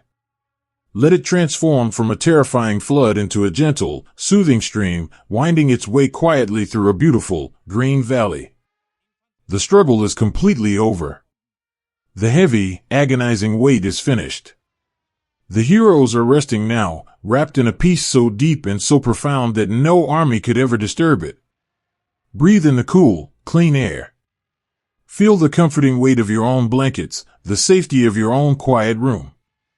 The darkness is not an enemy, but a soft, protective guardian, offering a sanctuary for the weary soul. Allow the gentle memory of their quiet courage and their beautiful brotherhood to lull you into a slow, deep calm. Close your eyes, let go of the heavy burdens of the waking world, and drift smoothly, peacefully into a soft and untroubled sleep. There is a heavy, velvet stillness that settles over the world when a great storm finally breaks, a quiet that does not bring peace, but only the sorrowful absence of the thunder. Imagine the Golden City as the long, terrible afternoon finally surrenders to the evening, yielding to a twilight painted in shades of bruised purple and ashen gray. The echoes that rang out from the ancient sanctuary have completely faded, swallowed by the thick stone walls and the vast, uncaring sky. The struggle is over. The sanctuary is silent. And from the cold, rushing waters of the Vltava River, a deep, heavy fog begins to rise. It does not roll in with the sudden, dramatic sweep of a winter gale. It creeps, slow and mournful, slipping over the ancient stone bridges and winding its way through the narrow, twisting cobblestone streets. It wraps around the tall, beautiful spires of the churches, softening their sharp edges, turning the magnificent architecture of the city into a blurred, ghostly watercolor. The fog is thick, damp, and perfectly silent. It feels as though the Golden City itself is exhaling a long, shuddering breath, wrapping its own tired shoulders in a shroud of gray mist to hide its face from the world. The news of what happened in the cathedral does not travel through the loud, echoing voices of the town criers, nor is it read in the harsh, black ink of the morning papers. The people of the city do not need to be told. They feel it. They feel the sudden, hollow emptiness in the air. They feel the shifting of the heavy shadow that walks their streets, a shadow that has suddenly grown quiet, having finally found what it was hunting in the dark. For the ordinary citizens, the men and women who had whispered their prayers into the night, the realization settles into their bones like the damp chill of the fog. The ghosts who fell from the winter sky, the young men who carried the hope of a captive nation in their borrowed coats, are gone. Walk through the misty streets as the evening curfew approaches. The city is locking its heavy wooden doors, pulling the thick lace curtains tight against the glass. On the surface, everything looks exactly as it did the day before. The trams hum softly on their metal tracks. The street lamps flicker to life, casting hazy, golden halos in the fog. But beneath this fragile veneer of normalcy, the city is bleeding. It is a secret, invisible wound, carried entirely within the hearts of the people. To grieve in secret is a profound and terrible burden. It is the agonizing task of carrying an ocean of sorrow inside a teacup, terrified that even a single drop spilling over the edge will bring the shadow to your door. Imagine a small, warm kitchen on the second floor of a quiet apartment building. The hearth is glowing with the soft, orange embers of a dying fire. A mother stands by the porcelain sink, her hands submerged in warm, soapy water. She is washing a small ceramic cup. It is a perfectly ordinary chore, a rhythmic, soothing motion that she has performed 1,000 times before. But this is the cup she once filled with warm, sweet milk. This is the cup she pressed into the trembling hands of a young man hiding in the dark, a young man with kind eyes and a heavy destiny. She holds the cup beneath the water, her fingers tracing the smooth ceramic rim. She remembers the polite, exhausted bow of his head. She remembers the profound, incredible bravery of two lost boys trying to save the world. And as she stands there, the fragile dam inside her chest finally breaks. She does not sob. She does not cry out, for the walls of the city are thin, and the ears of the shadow are always listening. Her grief is entirely silent. The tears simply fall, spilling over her eyelashes and tracing hot, wet paths down her cheeks, dropping softly into the soapy water of the sink. She closes her eyes, her shoulders shaking with the sheer, suffocating weight of her sorrow. Behind her, the floorboards creak. Her husband steps into the kitchen, his face drawn and tired from the long day. He sees her standing perfectly still, her head bowed over the sink. He does not ask what is wrong. He knows. He crosses the room, his footsteps soft in the dim light, and wraps his arms around her from behind. He rests his cheek against her hair, holding her tightly, building a fortress of quiet love to protect her breaking heart. They stand together in the warm, silent kitchen, mourning the sons of their city, finding their only solace in the gentle pressure of each other's embrace. Across the city, in a small, cluttered workshop smelling of leather and polish, an old shoemaker sits at his wooden bench. A single, fringed lamp casts a pool of yellow light over his tools. In his rough, calloused hands, he holds a leather boot. It is an ordinary boot, needing a simple repair to its worn sole. He picks up his needle and the thick, waxed thread, but his hands are trembling. He looks past the edges of the lamplight, staring into the dark corners of his shop. He thinks of the footsteps that will no longer walk the cobblestones. He thinks of the incredible, staggering courage it must have taken to step out into the bright morning sun, knowing you would not live to see the sunset. The old man lowers his head, resting his forehead against the cool, smooth wood of his workbench. He feels a deep, aching helplessness. What good is mending a shoe when the world is broken? But then, he takes a long, slow breath. He thinks of the young men in the crypt. They did not ask the city to despair. They asked the city to endure. They gave their final breath so that the people might one day walk freely in the light. With a slow, determined grace, the old man lifts his head. He wipes his eyes with the back of his rough hand. He picks up the needle, finds the hole in the leather, and pushes the thread through. He pulls it tight. Then the next stitch. And the next. It is the everyday heroism of simply continuing to live. It is the quiet, stubborn resilience of a people who refuse to let the shadow turn them to ash. Every stitch he makes in the quiet workshop is a tiny, invisible act of defiance, a promise that the sacrifices made in the dark will not be forgotten. The night deepens, and the fog thickens, pressing softly against the window panes. In a narrow attic room, far above the winding streets, a young woman sits at a small wooden desk. A single candle burns beside her, casting a warm, flickering light over a sheet of blank parchment. She holds a fountain pen, the dark ink waiting at the very tip of the nib. She is writing a letter. It is a letter that has no address, and no recipient who can read it in the waking world. It is a letter to the ghosts of the cathedral. The city is so quiet tonight, she writes, her handwriting flowing across the page in elegant, looping curves. The fog has rolled in from the river, and it feels as though the sky has come down to sit with us in our grief. We heard the silence fall today. We felt the earth shake, and then we felt it grow entirely still. She pauses, the pen hovering over the paper. The emotion swells in her throat, a beautiful, tragic mixture of profound sorrow and overwhelming gratitude. I want you to know, she continues, the ink glistening wet in the candlelight, that you are not forgotten in the dark. We cannot sing your names in the squares. We cannot lay flowers at the doors of the church. The shadow demands that we pretend you never existed. But they cannot police our hearts. You are woven into the very fabric of our lives now. You are the wind in the chestnut trees. You are the clear water of the river. You gave us back our pride, and for that, we will love you until the end of time. She finishes the letter, her hand steady, her heart full. She does not fold the paper or seal it in an envelope. Instead, she holds the corner of the parchment to the golden flame of the candle. The paper catches the fire instantly. The flame eats through the words, turning the white parchment into glowing, curling ash. She drops the burning letter onto a small ceramic plate, watching as the smoke rises in a thin, gray ribbon, drifting up toward the ceiling. She watches the smoke carry her words out into the night, trusting the invisible currents of the air to deliver her whispered gratitude to the quiet souls resting in the deep. This is how the Golden City mourns. It is a symphony of silent tears, of shared glances in the marketplace, of quiet moments stolen in the safety of the dark. The scars left on the soul of the city are entirely invisible, yet they are deeper than any canyon.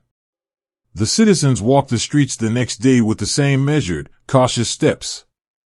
They tip their hats to the patrols, they stand in the long lines for their meager rations of bread, and they endure the heavy, suffocating presence of the occupation. They carry the immense, crushing weight of normalcy perfectly. But beneath the heavy wool of their coats, their hearts beat with a new, profound rhythm. The terror that once paralyzed them has been altered. It has been tempered by the awe of what ordinary men were capable of achieving. The shadow may still walk the streets, but the shadow is no longer invincible. It was struck. It bled. And the city knows that if the night can be pierced once, it can be pierced again.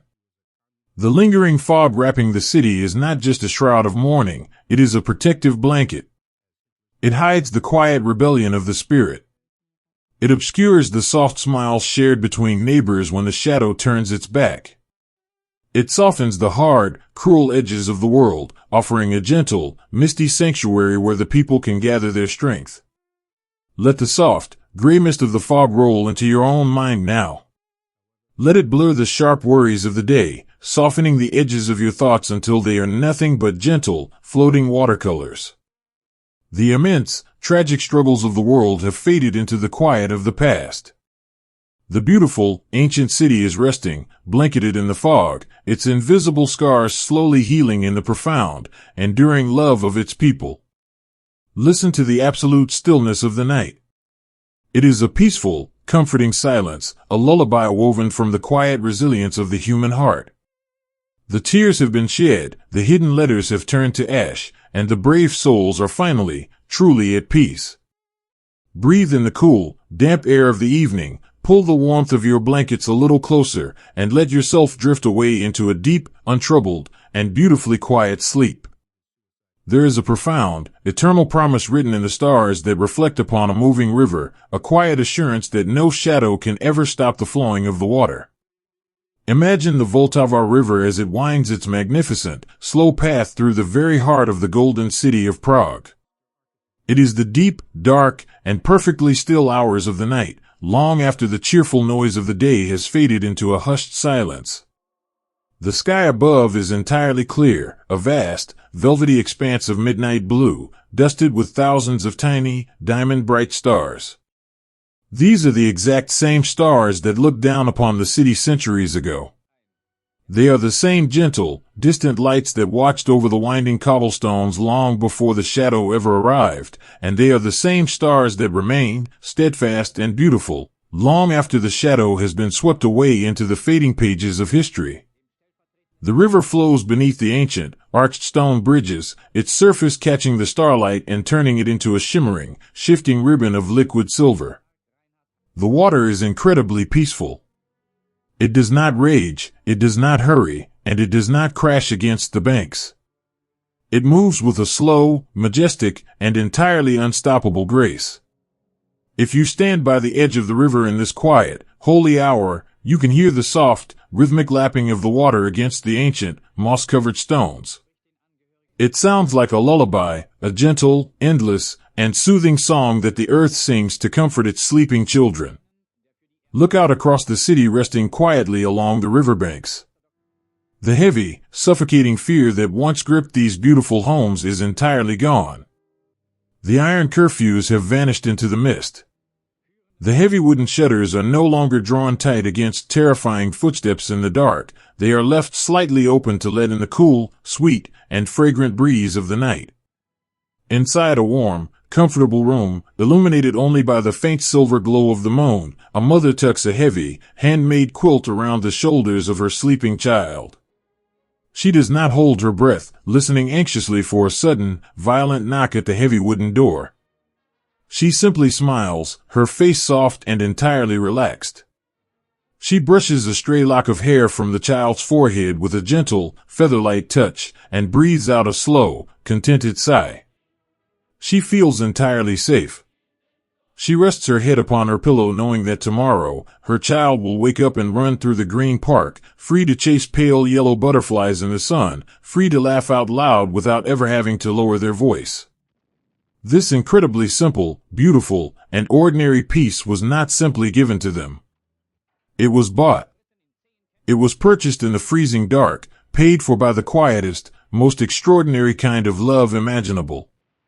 The peaceful, rhythmic breathing of the child in that quiet room is the direct, echoing result of the quiet courage of men and women who chose to carry the terrifying weight of the sky so that others might one day walk freely beneath it. Let your mind drift back, one last time, to Jan and Jozef. They do not belong to the cold, damp stone of the crypt anymore. They do not belong to the blinding, golden dust of the street, or the freezing winter snow of the forest, or the desperate, whispered fears of the hidden attic rooms. They belong to the river now. They belong to the stars. They were just two remarkably ordinary young men who deeply missed the smell of the pine forests, the warmth of a kitchen stove, and the taste of fresh, sweet bread. They carried an ocean of sorrow in their chests, and they felt the exact same profound, human terrors that any of us would feel when standing on the edge of the dark. Yet, they walked forward anyway.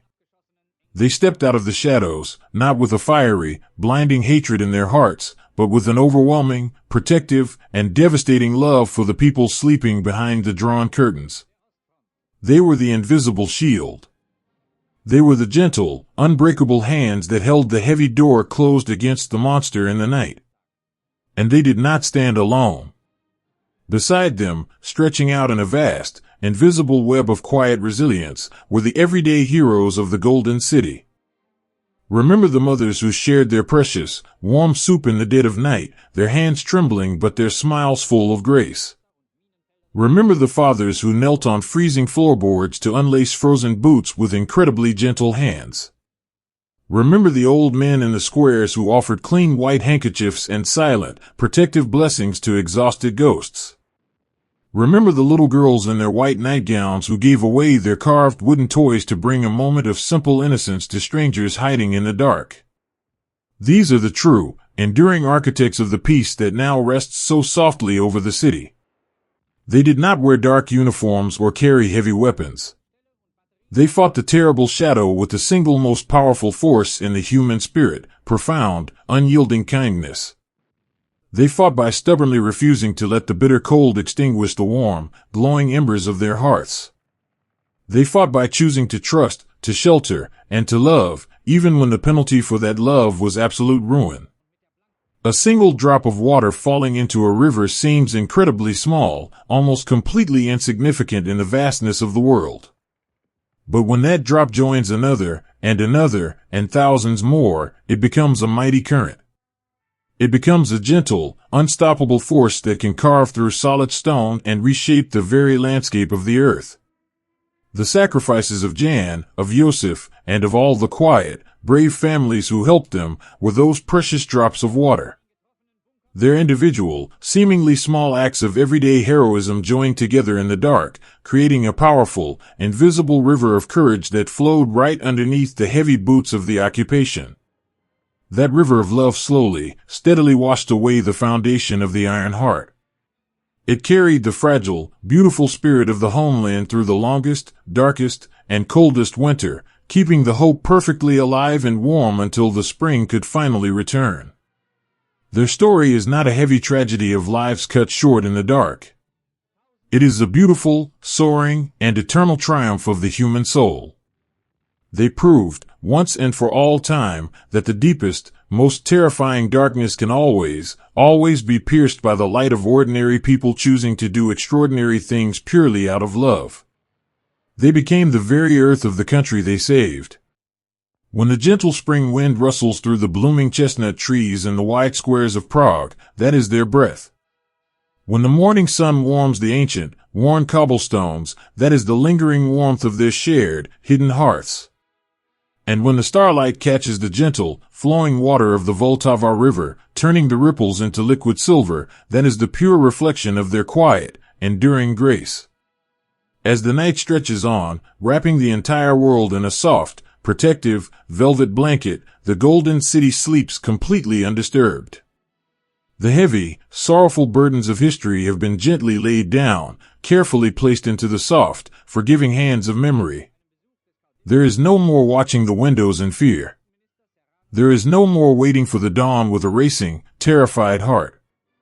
The dawn will come, beautiful, bright, and absolutely certain, painting the morning sky in breathtaking shades of pale pink and gold, and it will be greeted with wide open doors and free, unburdened sighs of relief. Take a deep, incredibly slow breath. Pull the cool, clean, and peaceful air of this beautiful night deep into the very bottom of your lungs. Feel the soothing, rhythmic, and steady beating of your own heart. You are safe. The world is vast, and sometimes it holds heavy, intimidating shadows, but the light is always, inevitably stronger.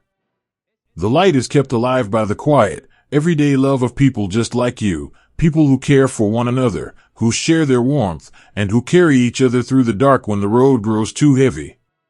Let the beautiful, hypnotic image of the Silver River drift slowly through your mind.